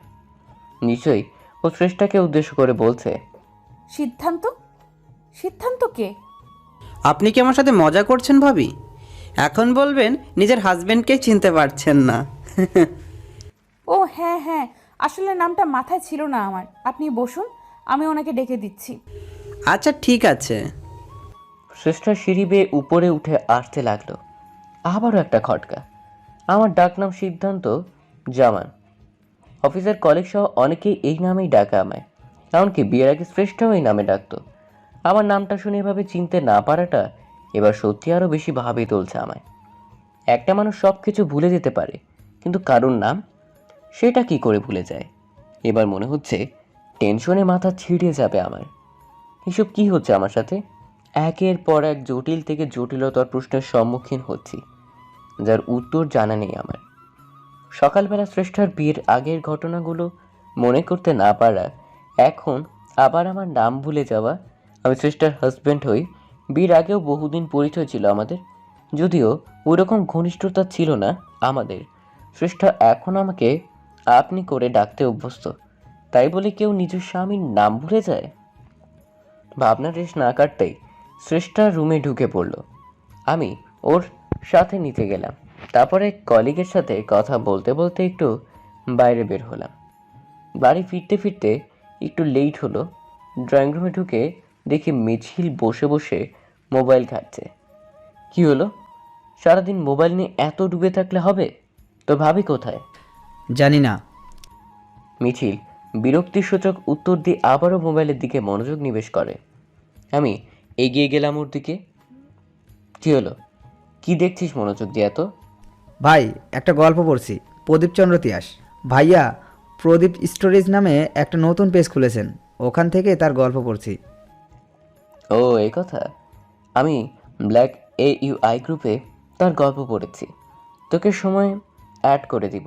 খুব ভালো একটা গ্রুপ। ঠিক আছে। তা ভাবি কোথায় জানিস না? না বললাম তো। তারপর আমি শ্রেষ্ঠাকে নিজের ফ্লোরে খুঁজে না পেয়ে ওপরে চলে গেলাম। আমার ডাকে সাড়া দিচ্ছে না শ্রেষ্ঠা। কি হলো বুঝতে পারছি না। হঠাৎ দেখতে পাই বাথরুমের দরজার ভেতর থেকে লক করা। তার মানে শ্রেষ্ঠা ভেতরেই আছে, কিন্তু ও সাড়া দিচ্ছে না কেন? তাছাড়া এগিয়ে গিয়ে বাথরুমের দরজাটা প্রেশার দিতেই ভেতর থেকে শ্রেষ্ঠা বেরিয়ে এলো। আমি হুমড়ি খেয়ে শ্রেষ্ঠার ওপরে গিয়ে পড়লাম। মেঝেতে লুটিয়ে পড়ি দুজনে। শ্রেষ্ঠা গোসল করে বেরোচ্ছিল, গায়ে একটা টাওয়েল জড়ানো ওর। শ্রেষ্ঠা আমার নিচে আর আমি ওর উপরে। আমার আর শ্রেষ্ঠার চোখ এই মুহূর্তে একই সমান্তরালে অবস্থান করছে। ওর শরীরে থেকে সাবান আর শ্যাম্পুর সুগন্ধি নাকে এসে সুরসুরি দিচ্ছে আমার। হঠাৎ করে আমার চোখ জোড়া শ্রেষ্ঠার ঘাড়ের পেছনের দিকে যায়। মুহূর্তে চমকে উঠলাম আমি। শ্রেষ্ঠার ঘাড়ের নিচে একটা জন্ম দাগ ছিল। ও নিজেই আমার সাথে এই দাগের কথা শেয়ার করেছে। এমনকি বিয়ের আগে একবার ছেলে মানুষই বশত দেখিয়েছিল আমায়। বিয়ের পরে শ্রেষ্ঠার সাথে সেরকম অন্তরঙ্গতা হয়নি কখনো। ও সব সময় এড়িয়ে চলতো আমায়। আমাদের ভেতরে শারীরিক সম্পর্ক হলেও সেটা জাস্ট অন্ধকার ঘরে দায় সারাভাবে। তাই ওর কোনো কিছুই দৃষ্টিগোচর হয়নি আমার। কিন্তু আজকে এটা কি দেখছি আমি? শ্রেষ্ঠার ঘাড়ের উপর থেকে জন্মদাগটা গেল কোথায়? আমাকে ঠেলে দিয়ে উঠে পড়ল শ্রেষ্ঠা। তারপরে বাথরুম থেকে দ্রুত প্রস্থান করে। আমি হতবাক হয়ে তাকিয়ে আছি ওর দিকে। না, এটা আমার শ্রেষ্ঠা হতে পারে না কিছুতেই। এই কারণেই এতটা দূরত্ব। এবার সব কিছু পরিষ্কার হচ্ছে আমার চোখে। আসলে শ্রেষ্ঠা সে নয় তো যার সাথে এর আগে দুবার পথে দেখা হয়েছে আমার। তার মানে ওরা দুজন এক নয়, সম্পূর্ণ আলাদা সত্তা। আমি যাকে এতদিন শ্রেষ্ঠা ভেবে আসছি সে শ্রেষ্ঠা নয়। যে আমার বাবার সাথে হাত মিলিয়ে আমার ক্ষতি করতে চাইছে সেই আসল শ্রেষ্ঠা। এটা ভাবতে ভাবতে আমার পায়ের তলা থেকে মাটি সরে যেতে লাগলো আমার। যদিও আমি জানি না আমার ভাবনা কতটুকু সত্য, নাকি পুরোটা মনের ভুল। আমি যতদূর জানতাম তোমার ঘাড়ের নিচে একটা জন্মদাগ ছিল, সেটা উধাও হয়ে গেল কি করে? কি? আপনি আমার ঘাড় দেখেছেন? আপনি কি করলেন এটা? কেন করলেন? এই শোনো, ন্যাকামো একদম কম করো। আমি জানি তুমি সব বুঝতে পারো, সব জানো তুমি। আমার সামনে বাচ্চাদের মতো আচরণ করে কোনো লাভ নেই। তার আগে আপনি বলুন, আমার ঘাড় দেখলেন কেন?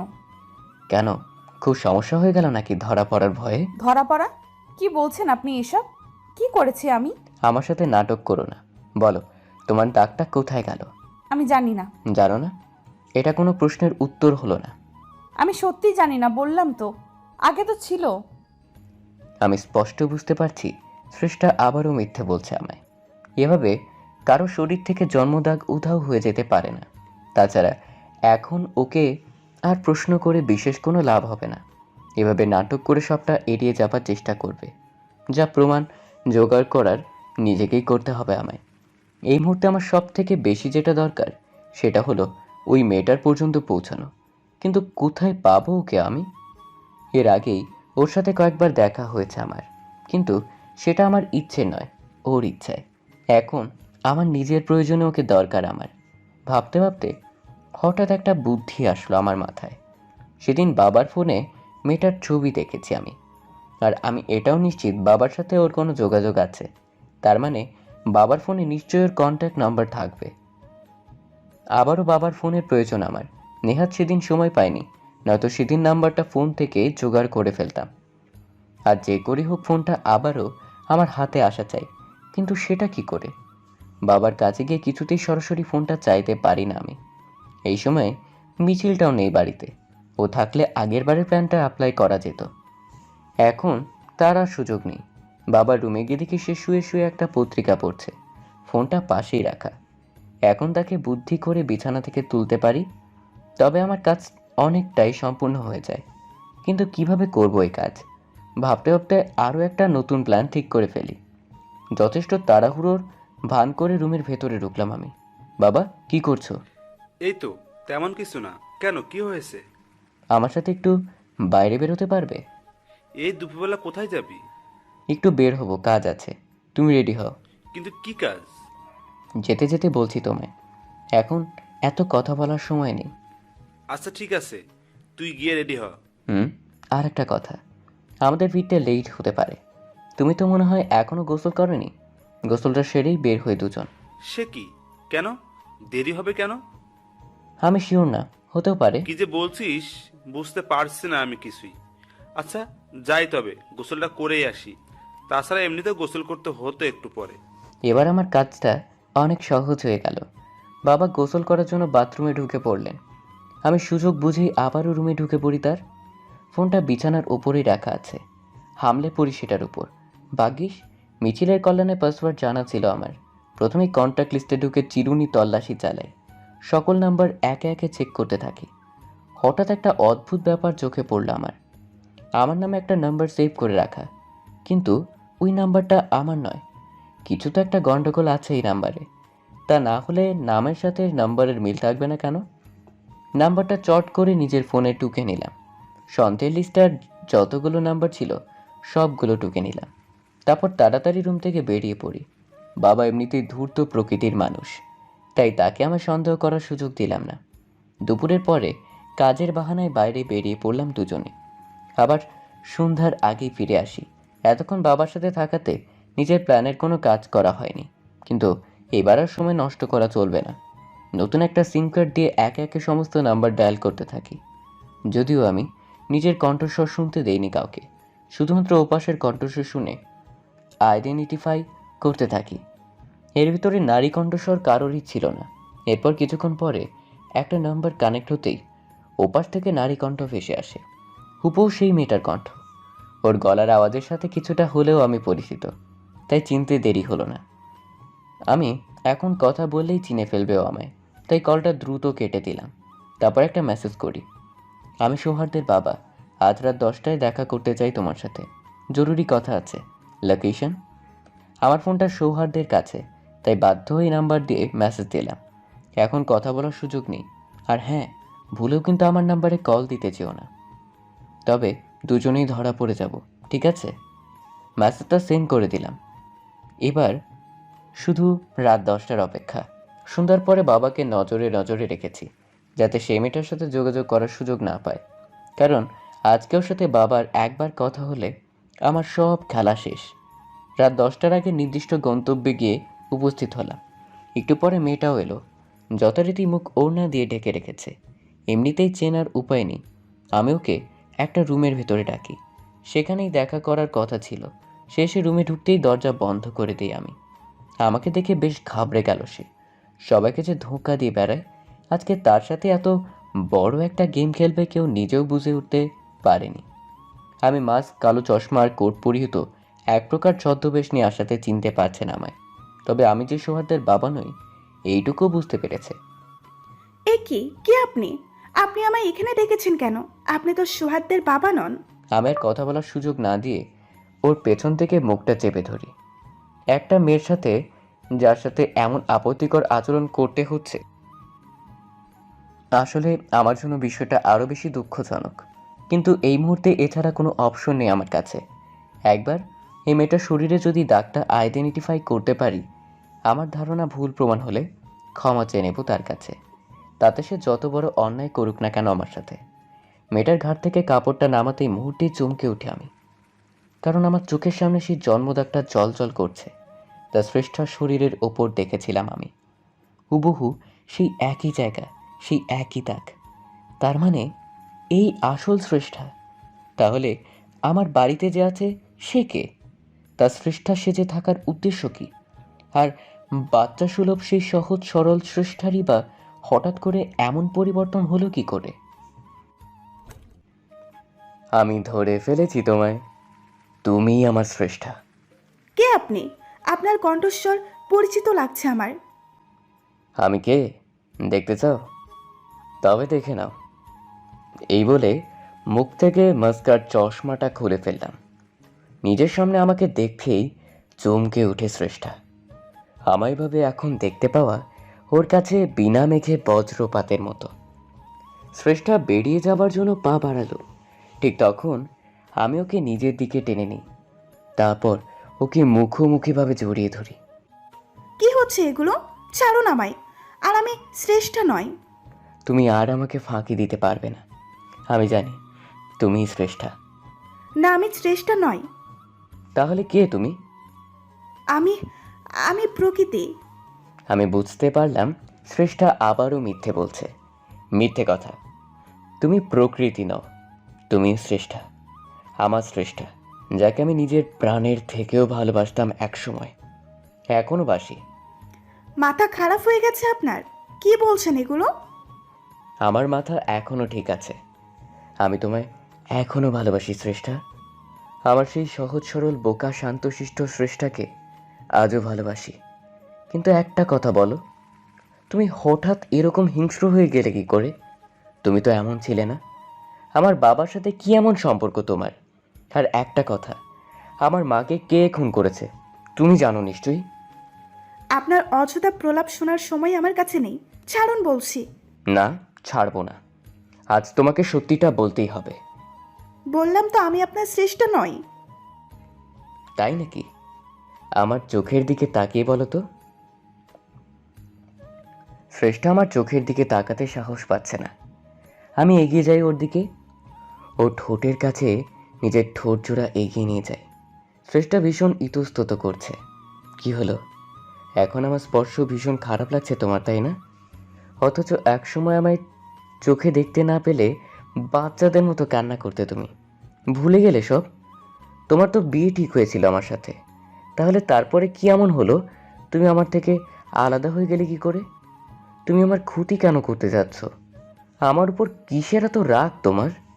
আমি স্পষ্ট লক্ষ্য করছি শ্রেষ্ঠার চোখ জলে ছলছল করছে। একটু পরেই জলের ধারা গড়িয়ে পড়বে চোখ বেয়ে। কিছু বুঝে ওঠার আগেই আমার একটা ধাক্কা মেরে ফেলে দিল শ্রেষ্ঠা। তারপর এগিয়ে এসে আমার দিকে। ক্ষতি? কিসের ক্ষতি? আমি তো শেষ করে দেব তোমায়। প্রাণ নিয়ে নেব তোমার থেকে।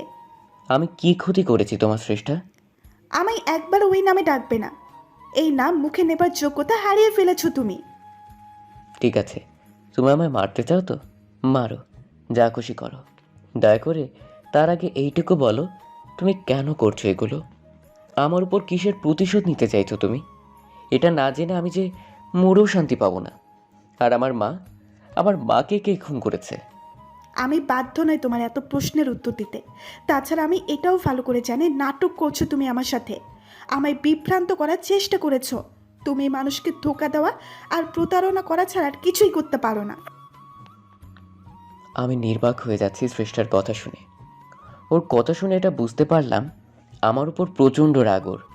আর শুধু রাগ নয়, সেই রাগের সাথে মিশে আছে এক রাশ ঘৃণা।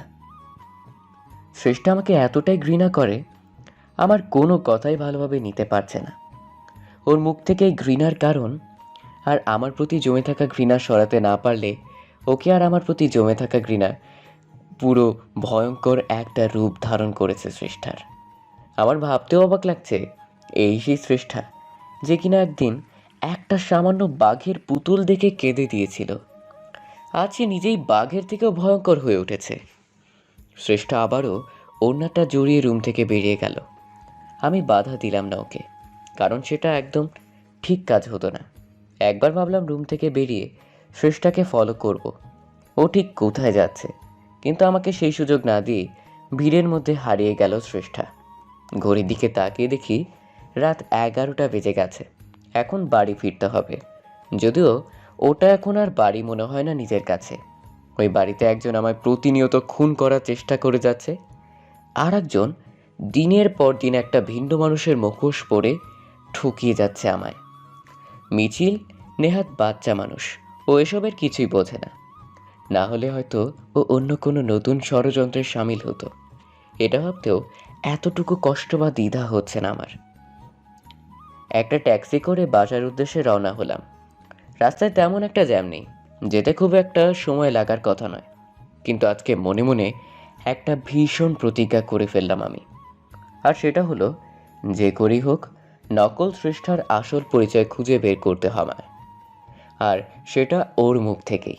ও এমনিতে স্বীকার করতে চাইবে না আমি জানি, কিন্তু এমন কিছু করতে হবে যাতে ও নিজের খোলস ছেড়ে বেরিয়ে আসতে বাধ্য হয়। প্রয়োজন পড়লে জোর করতে হবে ওকে, বল প্রয়োগ করতে হবে। আমার আসল উদ্দেশ্য ওর মুখ থেকে সত্যটা স্বীকার করানো। পরের দিন সকালবেলা আমার স্ত্রী অর্থাৎ নকল স্রষ্টা ব্যালকনিতে বসে আছে। আমি পেছন থেকে লক্ষ্য করছি তাকে। বাইরের দিকে তাকিয়ে কিছু একটা মনোযোগ দিয়ে দেখছে। হাতে একটা চায়ের কাপ। রাতেই স্রষ্টার মুখ থেকে আসল সত্যটা বের করার জন্য আমি একটা প্ল্যান রেডি করে রেখেছিলাম। আজকে সেটাই অ্যাপ্লাই করতে হবে। এমনিতে বাসায় বাবা নেই। সকাল সকাল মিছিলকে নিয়ে গ্রামের বাড়িতে গিয়েছে সে। এই সময়টা আমার জন্য সব থেকে বেশি উপযুক্ত। ধীরে ধীরে আমি এগিয়ে যাই আমার স্ত্রীর দিকে, তারপর ওর পাশে গিয়ে বসলাম। বাইরের দিকে তাকিয়ে কি দেখছো? কিছু না, এমনিই তাকিয়ে আছি। আচ্ছা, তুমি আমাকে খুব ভালোবাসো তাই না? আমার কথা শুনেও হি হি করে হেসে উঠল। আপনি কি যে বলেন না, কেন সকাল সকাল লজ্জা দিচ্ছেন আমায়? তার মানে ভালোবাসো? জানি না। আচ্ছা, আপনিও আমাকে ভালোবাসেন তাই না? হুম, আমিও তোমাকে অনেক অনেক ভালোবাসি। আর দেখো, তোমায় ভালোবেসে কি করেছি আজ আমি। কি করেছেন? এই যে দেখো, ব্ল্যাক কফি তোমার জন্য তৈরি করে আনলাম। তুমি তো পছন্দ করো এটা। হ্যাঁ, খুব পছন্দ করি, কিন্তু আপনি এটা কখন বানালেন? এই তো একটু আগে। চলো এটা দুজনে শেয়ার করে খাই। আগে তুমি এক চুমুক নাও, তারপর আমি। শ্রেষ্ঠার হাতে কফির কাপটা দিলাম। ও একটা চুমুক দিয়ে কিছুটা কফি নিয়ে নিল। তারপর আমার দিকে কাপটা এগিয়ে দেয়। আমি বললাম, আচ্ছা একটা কাজ করি, তুমি অর্ধেকটা নাও, বাকি অর্ধেকটা আমার। তাছাড়া ব্ল্যাক কফি তো তোমার প্রিয়, আমার নয়। ঠিক আছে, তবে কিন্তু আপনাকেও খেতে হবে। আচ্ছা। নকল সৃষ্টি আমার সামনে গরম তৃপ্তি সহকারে কফি খেতে লাগলো। এবার আমার মোক্ষম চাল দেবার সময়। ওকে আজ এমন ভয় দেখাবো, বাধ্য হবে আসল সত্যটা স্বীকার করতে। আচ্ছা সৃষ্টা, শোনো। বলুন। কফিটা খেতে ভালো লাগছে তো? হ্যাঁ, খুব ভালো লাগছে। অস্বাভাবিক কিছু কি লক্ষ্য করেছো? না তো, কি? কফিটা কি একটু অন্যরকম লাগছে না খেতে? উফ, কি যে বলেন না আপনি। কেমন লাগবে আর খেতে? বিষের গন্ধ পাচ্ছ কোথাও? বিষ? কিসের বিষ? কি বলছেন আপনি? আমি ওর কাছে গিয়ে ফিস ফিস করে বললাম, কেন কফির ভিতরে বিষের গন্ধ পাচ্ছ না তুমি? আমি যে বিষ মিশিয়ে দিয়েছি এই কফিতে। আমার কথা শুনে ও হাত থেকে কফির কাপটা ফেলে দিল। ভয় যেন চোখ জোড়া বড় হয়ে যেতে লাগলো। কি হলো, ভয় পেয়ে গেলে নাকি? আপনি সত্যি বিষ মিশিয়েছেন কফিতে? সেটা তো তুমিই ভালো বুঝতে পারবে। তুমি কফি টেস্ট করেছো, আমি তো করিনি। আপনি মজা করছেন আমার সাথে তাই না? কি জান, হয়তো মজা করছি, হয়তো বা না। আমি লক্ষ্য করলাম ভয় নকল সৃষ্টার প্রাণ ওষ্ঠাগত। ভীষণ হাসি পাচ্ছে ওর এই দুরবস্থা দেখে। আহ, আমার গলাটা জ্বলে পড়ে যাচ্ছে। শ্বাস নিতে পারছি না কেন আমি? নকল স্রষ্টা ধরে নিয়েছে কফিতে বিষ মিশিয়েছি আমি, তাই ওর অন্তরের ভয় ওকে সত্যিকারের বিষের উপলব্ধি করাচ্ছে। যেমনটা আমরা কোনো বিষয় নিয়ে অতিরিক্ত ভয় পেলে করি। আমার সামনে ছটফট করতে শুরু করে দিল শ্রেষ্ঠা। না, আপনি আমার সাথে এটা করতে পারেন না, কিছুতেই পারেন না। ও, তার মানে বিষ তার কাজ শুরু করে দিয়েছে। তাহলে আমি এবার নিশ্চিন্ত। বেশ ঠান্ডা মাথায় শ্রেষ্ঠাকে উদ্দেশ্য করে বলি, কেন করলেন আপনি এটা আমার সাথে? স্ত্রী হয়ে আপনার আমি কি এমন ক্ষতি করেছিলাম আমি আপনার? ক্ষতি? না তো, তুমি আমার কোনো ক্ষতি করনি। ক্ষতি তো আমি নিজেই নিজেকে করেছি। আর সেটা হলো তোমায় না চিনতে পেরে। আমার আগেই বোঝা উচিত ছিল তুমি একটা ফেক। কি বলছেন আপনি এগুলো? আমি ফেক কেন হতে যাব? আমি আপনার স্ত্রী শ্রেষ্ঠা, যাকে আপনি নিজের থেকেও বেশি ভালোবাসেন। আর আমিও আপনাকে খুব ভালোবাসি। আমি কোনো ফেক নই। আমি নকল সৃষ্টার করা অনবরত নাটকগুলো সহ্য করতে পারছিলাম না, তাই রাগের বশে ঠাস করে ওর গালে একটা চড় বসিয়ে দেই। একদম চুপ করো ড্রামা কুইন। আর একবার নাটক করার চেষ্টা করলে তোমার জিভ উপড়ে নেব আমি। এই বলে আমি নকল শ্রেষ্ঠাকে ধরে একটা রুমের ভেতরে নিয়ে যাই। ওকে একটা ধাক্কা মেরে সোফার উপর ওকে ফেলে দিলাম। তারপর ওকে উদ্দেশ্য করে বলি, আমার সাথে আর নাটক করে কোনো লাভ নেই। আমি জেনে গেছি তুমি আসল শ্রেষ্ঠা নও, তুমি শ্রেষ্ঠার একটা কপি।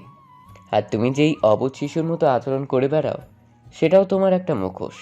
তাই বলছি, আমার সামনে একদম নাটক করো না। অবশ্য সেটা করার সুযোগ পাবে কিনা তাও বলতে পারছি না আমি এই মুহূর্তে।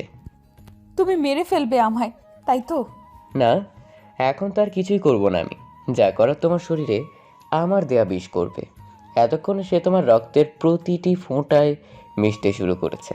তারপর ধীরে ধীরে তোমার সারা দেহে ছড়িয়ে পড়বে। তারপর কি ঘটবে আশা করি আর বুঝিয়ে বলতে হবে না। আমি মরতে চাই না, প্লিজ বাঁচিয়ে নাও আমায়। বাঁচিয়ে নেব? কিন্তু কেন?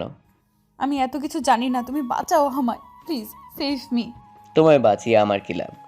আমার তো বিশেষ কোনো লাভ নেই। কি চাও তুমি? আমায় শুধু একবার বলো। আমি গিয়ে শ্রেষ্ঠার বিপরীতে রাখা সোফাটায় আরাম করে বসলাম। চলো একটা ডিল করা যাক। ডিল? কিসের ডিল? তুমি নিজের আসল পরিচয় আমার কাছে প্রকাশ করো। কে তুমি, কোথা থেকে এসেছো, কী চাও, ইত্যাদি ইত্যাদি। এই সমস্ত কিছু খুলে বলো আমায়। তবেই এই বাড়িতে একটা অ্যাম্বুলেন্স আসবে, আর সেই অ্যাম্বুলেন্সে চেপে তুমি হাসপাতাল যাবার সুযোগ পাবে। আর যদি আমার শর্ত না মানো, নিজেকে এই ঘরে মরতে দেখার জন্য প্রস্তুত হও। তুমি আমার সাথে এত বড় চালাকি করলে? কেন, চালাকি কি তুমি একাই করতে পারো ভেবেছো? ধোকা তুমি একাই দিতে পারো? আমি সব বলবো তোমায়, তার আগে বাঁচাও আমায়, নয়তো তোমার প্রশ্নের উত্তর দেবার জন্য বেঁচে থাকবো না আমি। ভেবো না এই বিষ এত সহজে মারবে না তোমায়। এখনো যথেষ্ট সময় আছে। আমার সবটা খুলে বলো। তোমার জীবন রক্ষা করার দায়িত্ব আমার। আর যদি না বলো, তোমাকে মারার দায়িত্বটাও কিন্তু আমার। আমি রাজি, বলো কি জানতে চাও। এই তো পথে এসেছো। সবার আগে নিজের মুখে স্বীকার করো তুমি শ্রেষ্ঠা নও। যার সাথে বিয়ে ঠিক হয়েছিল আমার, সে তুমি নও। হ্যাঁ, আমি শ্রেষ্ঠা নই। আমি শ্রেষ্ঠা সেজে তোমার বাড়িতে ছিলাম এতদিন ধরে। তুমি যাকে ভালোবাসতে সে অন্য কেউ, আমি নই। এইমাত্র আমার স্ত্রীর মুখ থেকে যে কথাগুলো বের হলো, এই উত্তর যদিও আমার অনেক আগে থেকেই জানা, তারপর ওর মুখে শুনে কেমন যেন একটা ধাক্কা খেলাম। বুকের ভেতরটা মোচড় দিয়ে উঠল। জানি না কেন হচ্ছে এমনটা। বলো, এরপর আর কি জানতে চাও তুমি? এত সময় কেন নিচ্ছ? আমায় না মেরে শান্তি পাচ্ছ না তুমি, তাই না? নকল সৃষ্টা আবারও ছটফট করতে লাগলো। এক প্রকার চিৎকার শুরু করে দিল সে। আমি নিজেও অবাক হয়ে যাচ্ছি, কারণ এই কফিতে কোনো বিষ মেশানো ছিল আমার। আমি শুধু ভয় দেখানোর জন্য বিষের কথাটা বলেছিলাম, কিন্তু এতে তো ওর এভাবে অসুস্থ হয়ে পড়ার কথা নয়। কি হচ্ছে বুঝতে পারছি না কিছুই। আমি ছুটে গেলাম ওর দিকে। কি হলো তোমার? শরীর কি খুব বেশি খারাপ করছে? জানি না, শ্বাস নিতে পারছি না আমি। আমার কথা ছাড়া আগে তোমার প্রশ্ন করো, তারপর হাসপাতালে নিয়ে চলো আমায়। তোমার পায়ে পড়ি, বাঁচিয়ে নাও আমায়। নকল সৃষ্টার অবস্থা আরও ব্যক্তিক হতে লাগলো। মনে হচ্ছে বিষের ভয় খুব বাজেভাবে ইফেক্ট করছে ওর উপর। কিন্তু এই মুহূর্তে ওর কোনো ক্ষতি হোক আমি চাই না, কারণ ওর ক্ষতি হয়ে গেলে আমি আমার প্রশ্নের উত্তরগুলোর এত কাছে এসেও সবটা হাতছাড়া করে ফেলবো। এখন যে করে হোক সৃষ্টাকে কিছু বুঝতে না দিয়ে সুস্থ করে তুলতে হবে। কি হলো? তুমি কথা দিয়েছিলে আমি তোমার শর্ত মানলে বাঁচিয়ে নেবে আমায়। এখন কেন এভাবে সময় নষ্ট করছো? আচ্ছা, তোমার কি বেশি কষ্ট হচ্ছে? একটু জল দাও প্লিজ, বুকটা শুকিয়ে যাচ্ছে আমার। এই রুমে কোথাও জল নেই। এখন জল আনার জন্য বাইরে যেতে হবে। নকল সৃষ্টাকে বিশ্বাস নেই আমার। ওর পক্ষে সবই সম্ভব। তাই দরজাটা বাহির থেকে বন্ধ করে জল আনতে গেলাম। একটু পরেই এক গ্লাস জল নিয়ে ফিরে আসি, তারপর আবারও দরজাটা খুলি। দরজা খুলে দেখি ভেতরে সৃষ্টা নেই। একটা সোফার উপরে বসা ছিল, সেখানে নেইও। ভালো করে দেখার জন্য একটু সামনে এগিয়ে গেলাম। ধীরে ধীরে বুঝতে পারলাম আমার পেছনে কেউ দাঁড়িয়ে আছে। বিষয়টার সত্যতা প্রমাণ করার জন্য ঘুরে তাকালাম আমি। ঠিক তখন আমাকে কিছু বুঝে ওঠার সুযোগ না দিয়ে একটা প্রচণ্ড ধাক্কা মেরে মেঝেতে ফেলে দিল সৃষ্টা। ওকে সম্পূর্ণ সুস্থ স্বাভাবিক লাগছে। তার মানে এতক্ষণের অসুস্থতাও নাটক ছিল ওর। শিট, মেয়েটা আর কত বোকা বানাবে আমাকে? একের পর এক ছলনা করে যাচ্ছে আমার সাথে। আমায় রুমের ভেতরে রেখে বাহির থেকে দরজা বন্ধ করে দিল। তারপর জানালার পাশে এসে আমাকে উদ্দেশ্য করে বলতে থাকে, কি ভেবেছিলে আমায় বিষের ভয় দেখিয়ে মুখ থেকে আসল সত্যিটা বের করবে? কিন্তু জানো কি, তোমার থেকে আমার মাথার বুদ্ধির পরিমাণটা সামান্য হলেও বেশি। তাই তো তোমার জালে তোমাকেই ফাঁসালাম। দরজা বন্ধ কেন করেছিস? সাহস থাকলে একবার দরজাটা খুলে দেখা বহুরূপী। তোমার আমার আসল পরিচয় জানবার খুব ইচ্ছা, তাই না? কিন্তু আমি যে মরে গেলেও বলতে পারবো না সেটা। কেন বলতে পারবে না? তুমি কি ভাবছো সবকিছু জানার পরেও আমি সংসার করব তোমার সাথে? তুমি কি সংসার করবে আমার সাথে? আমি তো তোমাকে আর সেই সুযোগটাই দেব না। জানো, আমি কিন্তু তোমার কোনো ক্ষতি করিনি। আমি সত্যিই চেয়েছিলাম শ্রেষ্ঠা হয়ে তোমার সাথে সংসার করতে, কিন্তু তোমার দুর্ভাগ্য, মৃত্যু যে বারবার আহ্বান করছে তোমায়। তাই আমার পেছনে লেগে নিজের সর্বনাশ নিজেই ডেকে আনলে। তুমি কি বলছো এসব? এত বড় একটা অন্যায় করে আবার সেটা বড় গলা স্বীকার করছো? দেখো, আমার কোনো ইচ্ছে নেই তোমাকে মারার। এখন যখন তুমি আমার আসল পরিচয় জেনেই গেছো, আমি জানি তুমি সব জানার পরে আর সংসার করবে না আমার সাথে। এখন তোমাকে বাঁচিয়ে রাখার মানে নিজের সর্বনাশ করা। আমি তোমার ধাওয়া খেয়ে পালিয়ে পালিয়ে বাঁচতে পারবো না। তাই একটু কষ্ট করে তোমাকেই সরে যেতে হবে আমার রাস্তা থেকে। মানে কি করতে চাইছো তুমি? কি আর করব, আমার হাতে যে দিয়াশলাই বক্সটা দেখতে পাচ্ছো আর এই কেরোসিন বটলটা, একটু পরে এই ঘরে দাউ দাউ করে আগুন জ্বলে উঠবে, আর সেই আগুনে পুড়ে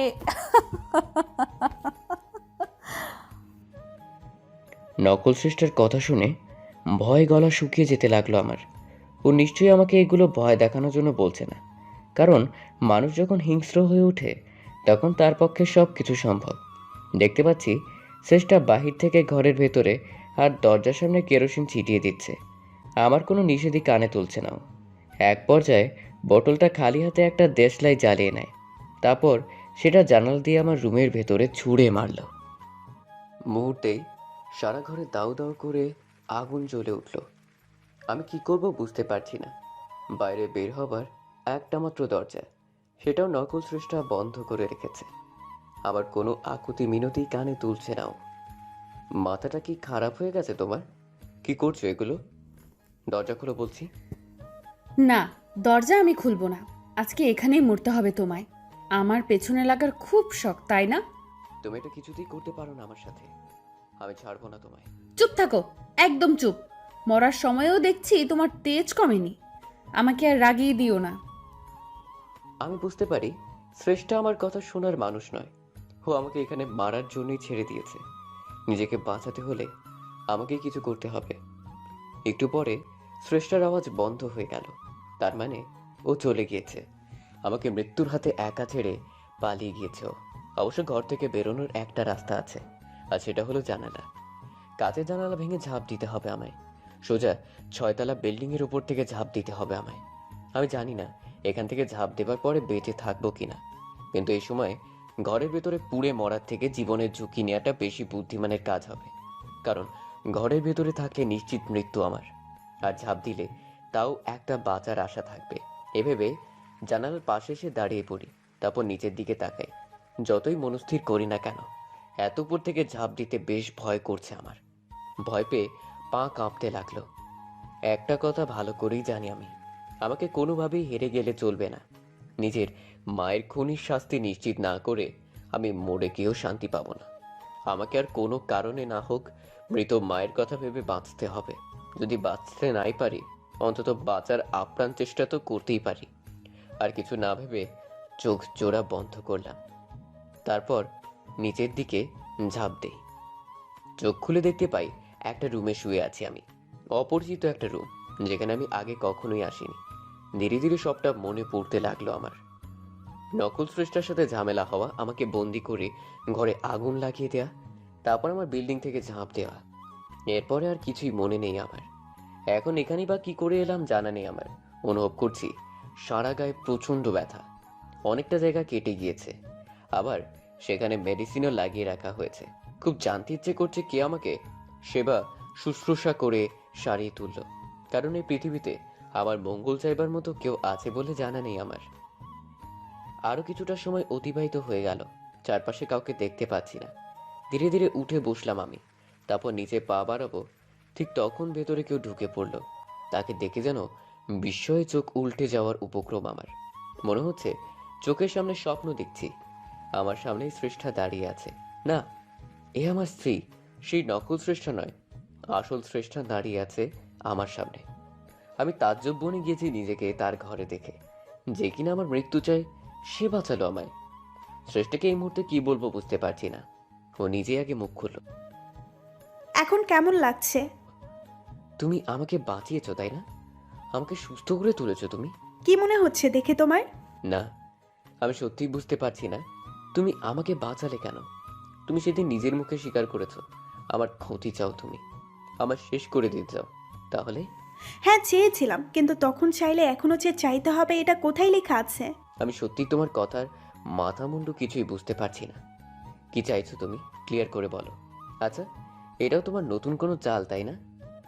না, আমি কোনো চাল চালছি না। আমি জানি আমার পূর্বের রূপ দেখে আমার প্রতি এক প্রকার ঘৃণাবোধ কাজ করছে তোমার, আর সেটা অস্বাভাবিকও নয়। তুমি আমাকে বাঁচালে কি করে? আমার যতদূর মনে পড়ে আমি ঝাঁপ দিয়েছিলাম নিজের বিল্ডিং থেকে। তারপর তারপর কি হলো? তুমি আমাকে পেলেই বা কি করে? আমি অনেক আগে থেকেই ওখানে ছিলাম, তোমার বাড়িতে। হোয়াট? কি বলছো তুমি এসব? হ্যাঁ সত্যি, আমি নিজের মনের একটা সন্দেহ থেকেই তোমার বাড়িতে গিয়েছিলাম। সন্দেহ? কিসের সন্দেহ? মনে পড়ে তুমি জোর করে সেদিন আইডেন্টিফাইড করেছিলে আমায়। আমি যদিও নিজের পরিচয় স্বীকার করিনি সেদিন তোমার কাছে। তোমার সেই ব্যবহারে কয়েকটা অদ্ভুত আর খটকা প্রশ্ন ঘিরে ধরে আমার। আমি দেখতে চেয়েছিলাম কেমন সংসার করছো তুমি। তোমার বউকে দেখতে গিয়েছিলাম, কিন্তু আমি নিজেও জানতাম না ওখানে কত বড় সারপ্রাইজ অপেক্ষা করছে আমার জন্য। বুঝলাম না। বুঝলে না? বুঝিয়ে বলছি। আমাকে জানানো হয়েছিল তুমি আমাকে ছেড়ে বিয়ে করে সুখে সংসার করছো। আমাকে বোঝানো হয়েছিল তুমি ধোঁকা দিয়েছো আমায়। জানানো হয়েছিল? কে জানিয়েছিল তোমায়? আর কে বা বুঝিয়েছিল আমি তোমায় বিয়ে না করে ধোঁকা দিয়েছি? সব বলছি, আগে আমার কথা শোনো। আমি দেখতে গিয়েছিলাম ওই বাড়িতে তুমি আমাকে ভুলে ঠিক কেমন সংসার করছো, কিন্তু তোমার বাড়িতে গিয়ে আমি দেখি ওখানে হুবহু আমার মতো দেখতে কেউ আছে। এটা দেখেই খটকা লাগে আমার। ভাবলাম হয়তো কোনো বড় ভুল করতে চলেছি আমি, তোমার সাথে অনেক বড় অন্যায় করে ফেলছি আমি। এরপর আমার চোখ আর মন থেকে অবিশ্বাসের পর্দা পুরোপুরি সরে গেল যখন আমি শুনতে পাই তুমি নিজের স্ত্রীকে শ্রেষ্ঠা বলে সম্বোধন করছো। আমি বুঝতে পারি তুমি হয়তো তাকে শ্রেষ্ঠা ভাবছো, কিন্তু সেই তো প্রকৃতপক্ষে শ্রেষ্ঠা নয়।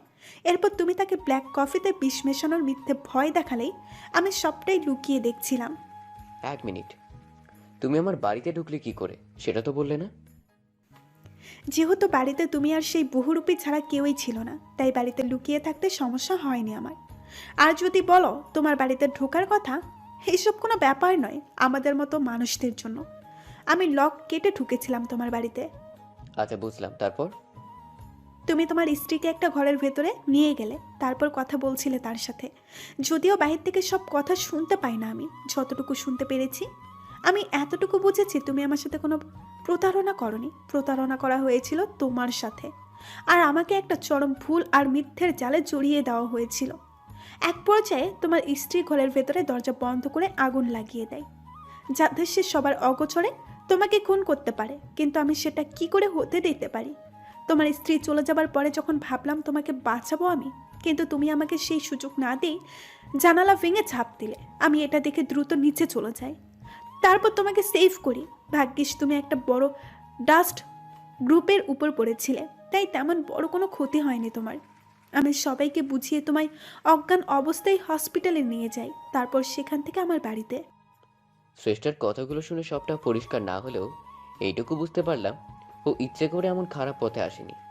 আমার প্রতি ওর আক্রোশের অন্য কারো হাত নয়। আর শুধু হাত নয়, সে এমন কিছু করেছিল যাতে শ্রেষ্ঠা আরো বেশি হিংস্র হয়ে ওঠে।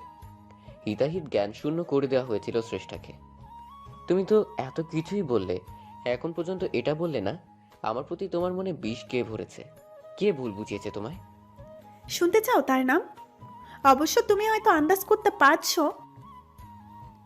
খুব একটা অবাক হবে না শুনলে, কারণ সে আর কেউ নয়, তোমার নিজের বাবা। তোমার বাবার জন্যই আজ আমার এই দুর্দশা। তবে আমি নিজেও বুঝতে পারি না, সে তো তোমার নিজের বাবা, তাহলে তোমাকে শেষ করে কি লাভ তার? কোনো বাবা নিজের সন্তানের সাথে এটা দুঃস্বপ্নেও করতে পারে?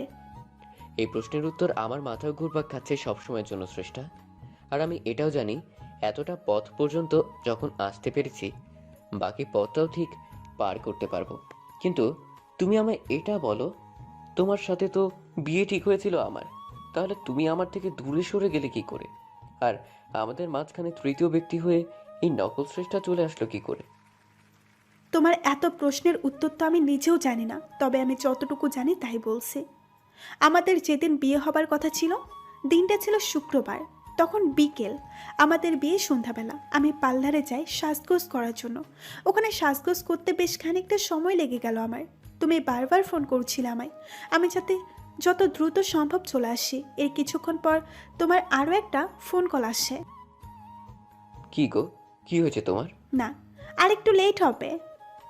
হ্যাঁ, একটা কাজ করো, তুমি বরং আরাম করে সাজতে থাকো, তারপর সকালের দিকে আসলেও চলবে। এতটা তাড়াহুড়ো কেন করছেন? এই তো হয়ে যাবে একটু পরে। তাছাড়া এখন হাতেও অনেকটা সময় আছে। আচ্ছা, তুমি তাড়াতাড়ি কাজ ছেড়ে নিচে এসে দাঁড়াও, আমি আমার একজন পরিচিত লোক পাঠিয়ে দিচ্ছি, উনি ড্রাইভ করে নিয়ে আসবে তোমায়। ঠিক আছে? আমিও তোমার কথা অনুসারে তাড়াতাড়ি নিজের কাজ সেরে গ্রাউন্ড ফ্লোরে নামি। গ্রাউন্ড ফ্লোরে নেমেই একটা গাড়ি দেখতে পাই। গাড়ির সামনে ড্রাইভার দাঁড়িয়েছিল। আমাকে দেখে সে একটা মুচকি হাসি দিল। আমি খানিকটা অবাকের সাথে বিব্রত হই। আপনি মিস শ্রেষ্ঠা, তাই তো? হ্যাঁ, কিন্তু আপনি আমায় চিনলেন কি করে? সৌহার্দ্য স্যারের ফোনে আপনার ফটো দেখেছি, উনিই পাঠিয়েছেন আমায় আপনাকে নিয়ে যেতে। ও আচ্ছা, আপনি সেই ড্রাইভার, তাই তো? জি ম্যাডাম। কিন্তু ভাই, আপনি এত তাড়াতাড়ি চলে আসলেন কি করে? উনি তো এইমাত্র ফোন করেই জানালেন আমায় লোক পাঠিয়ে দিচ্ছেন, কিন্তু আপনাকে দেখে মনে হচ্ছে আপনি অনেকক্ষণ ধরে আছেন এখানে। অ্যাকচুয়ালি ম্যাম, রাস্তায় জ্যাম নেই খুব একটা, তাই দ্রুত ড্রাইভ করে আসতে পেরেছি। আপনি চাইলে আমি স্যারের কাছে ফোন দিয়ে কনফার্ম করছি আপনাকে। না না, তার আর কোনো দরকার নেই। ঠিক আছে, চলুন, আমি গাড়িতে উঠছি। তারপর কি হলো? এরপর লোকটার গাড়িতে উঠি আমি এমনিতেই শহরের সব জায়গা খুব একটা চিনতাম না। উনি আমাকে শর্টকাটের কথা বলে অন্য একটা রাস্তায় ধরেন, তারপর এগোতে থাকেন। এরপর চলতে চলতে লোকটা হঠাৎ করে গাড়িটা থামিয়ে ফেলল। কি হলো ভাইয়া, গাড়ি থামালেন কেন? ম্যাম, এখানে স্যারের এক রিলেটিভ অপেক্ষা করছে আমাদের জন্য। স্যার নিজেই আসার সময় ওনাকে আমাদের সঙ্গে তুলে নিতে বলেছেন। আপনি চাইলে স্যারকে জিজ্ঞেস করে দেখতে পারেন। ঠিক আছে, আমি কথা বলছি।